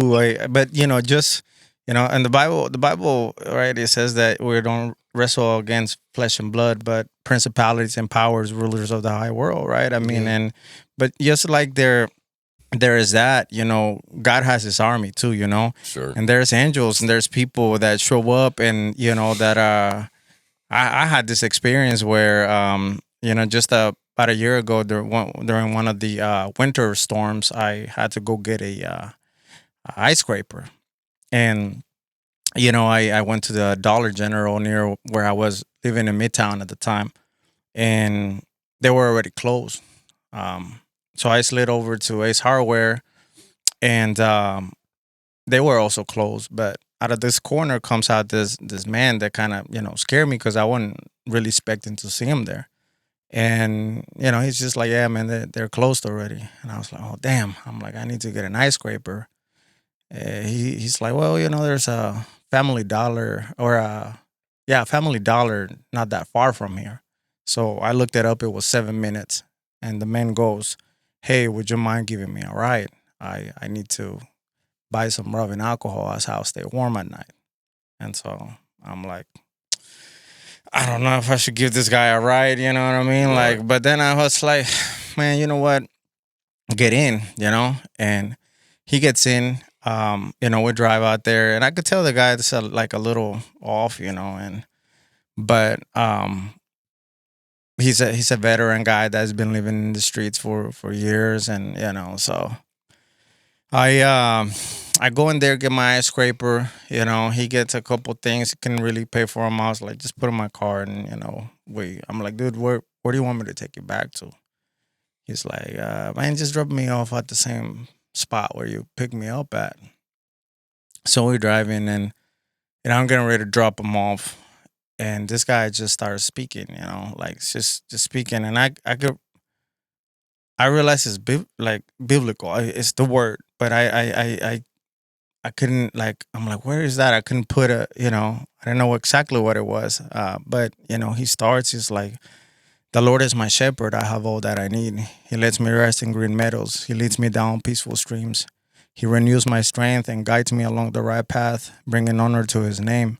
Even when I walk through the darkest valley, I shall not be afraid, for you are close beside me. Your rod and your staff protect me. You prepare a feast in the presence of my enemies. You honor me by anointing my head with oil. Your cup, anointing my head with oil. I can't remember the rest of it, but it's Psalm 23. Right. And I go back, and he tells me that. He's like, hey, man, that's Psalm 23. And I'm like, brother, man, thank you. I really have, I was going through some shit at the time, Right. and it's exactly what I needed to hear. And I'm just like, how my creator orchestrated this moment, with this Right. with this person to Right. come and deliver this word, Gives you a message. and I go and I read this Psalm 23, and I'm just like, wow, like, what a beautiful promise, Sure. what a beautiful promise. And I'm just like, and so I know God is real, Oh, yeah. I know he's there, and I know that he also uses people, that there's people that come into your life that kind of he leads you where you need to go, and leaves clues so that you can just Yep. Just Fall- got to be wanting them willing to pick them up. yeah Yeah. completely. Yeah. Absolutely. Yeah. We gotta start cutting it up, man. We're going 2.5 hours. Yeah. But I'm sure there's a lot we could. Let the homie get in over here. The homie was almost about to pass out. He got to be at home by 9, so we gotta let him go. Yeah. But before we go, man, I feel like we need to pray this one out, man. Yeah, Absolutely. for sure. You know what I'm Absolutely. saying? So should I start it? Yeah, absolutely. All right, man. Everybody, shoot. This is the first time I'll take my hat off on this. All right, dear Heavenly Father, we thank you today for the opportunity of having. I just called you Rob. You can. Yeah. Absolutely, bro. For having Rob here. Thank you for giving us this opportunity to hear a story, and I pray for Rob, and I pray that he continues the direction that you're taking him, Lord. Give him the strength, give him the wisdom, the motivation, the drive, and the strength and spirit to fight anything that's trying to derail him from what he's doing, Lord. I ask that you guide this podcast and everyone included in it, and you guide us in the direction that you want to take us, Lord. Anyone else want to add? Father, I pray, Lord, that as we step out into this world, Father, and this spiritual warfare that we encounter, Lord, that you suit us, Father, Lord, with the helmet of salvation, that chest plate of righteousness, Lord, with the belt of truth, with the shoes of peace, Father, with the shield of faith and the sword of the Spirit, Father, Lord, so that we can, Father, carry out your will, carry out the purpose that you may have for us here in this life, in this world, Father, Lord, and give us the courage to continue to walk that path. And yes, Father, please just continue to work your way in Rob's life, Father, so that he may be able to tell even more testimonies, Father, in your name. Amen. What's my man's name over here? What's your name? Christian. Christian, dear Lord, I'm just coming to you tonight with an open and heavy heart. Lord, I just ask that you give Christian the divine strength to make it through any tough time he's going through right now. Lord, just let him know he can lean on you. Lord, we know that you're a faithful God, and whatever we pray for, if we believe, we get. Lord, I just ask you bless this podcast abundantly. Lord, I just hope that anybody that watches it, this word pierces their heart. Just let them know that you share the fruitful love. Lord, we just plead the blood of Jesus over anybody that's watching this. Lord, I ask you bless these gentlemen abundantly. We pray peace, salvation, joy, and health over their bodies. Lord, we just ask that if there's any demonic spirits or evil people around them, you just remove them in the mighty name of Jesus. Amen. Amen. Go ahead, man. Let me close this out. Everybody down, make sure you subscribe. Thank you for watching again. Like I said, previous podcast, you guys want to sponsor us, we're here to talk. Peace out. And out. And we out. All right, man. Hell, that's the least amount of talking I done during a podcast, because I was tuned in, man. I say, man, sometimes I just get to going, bro, if I went too much.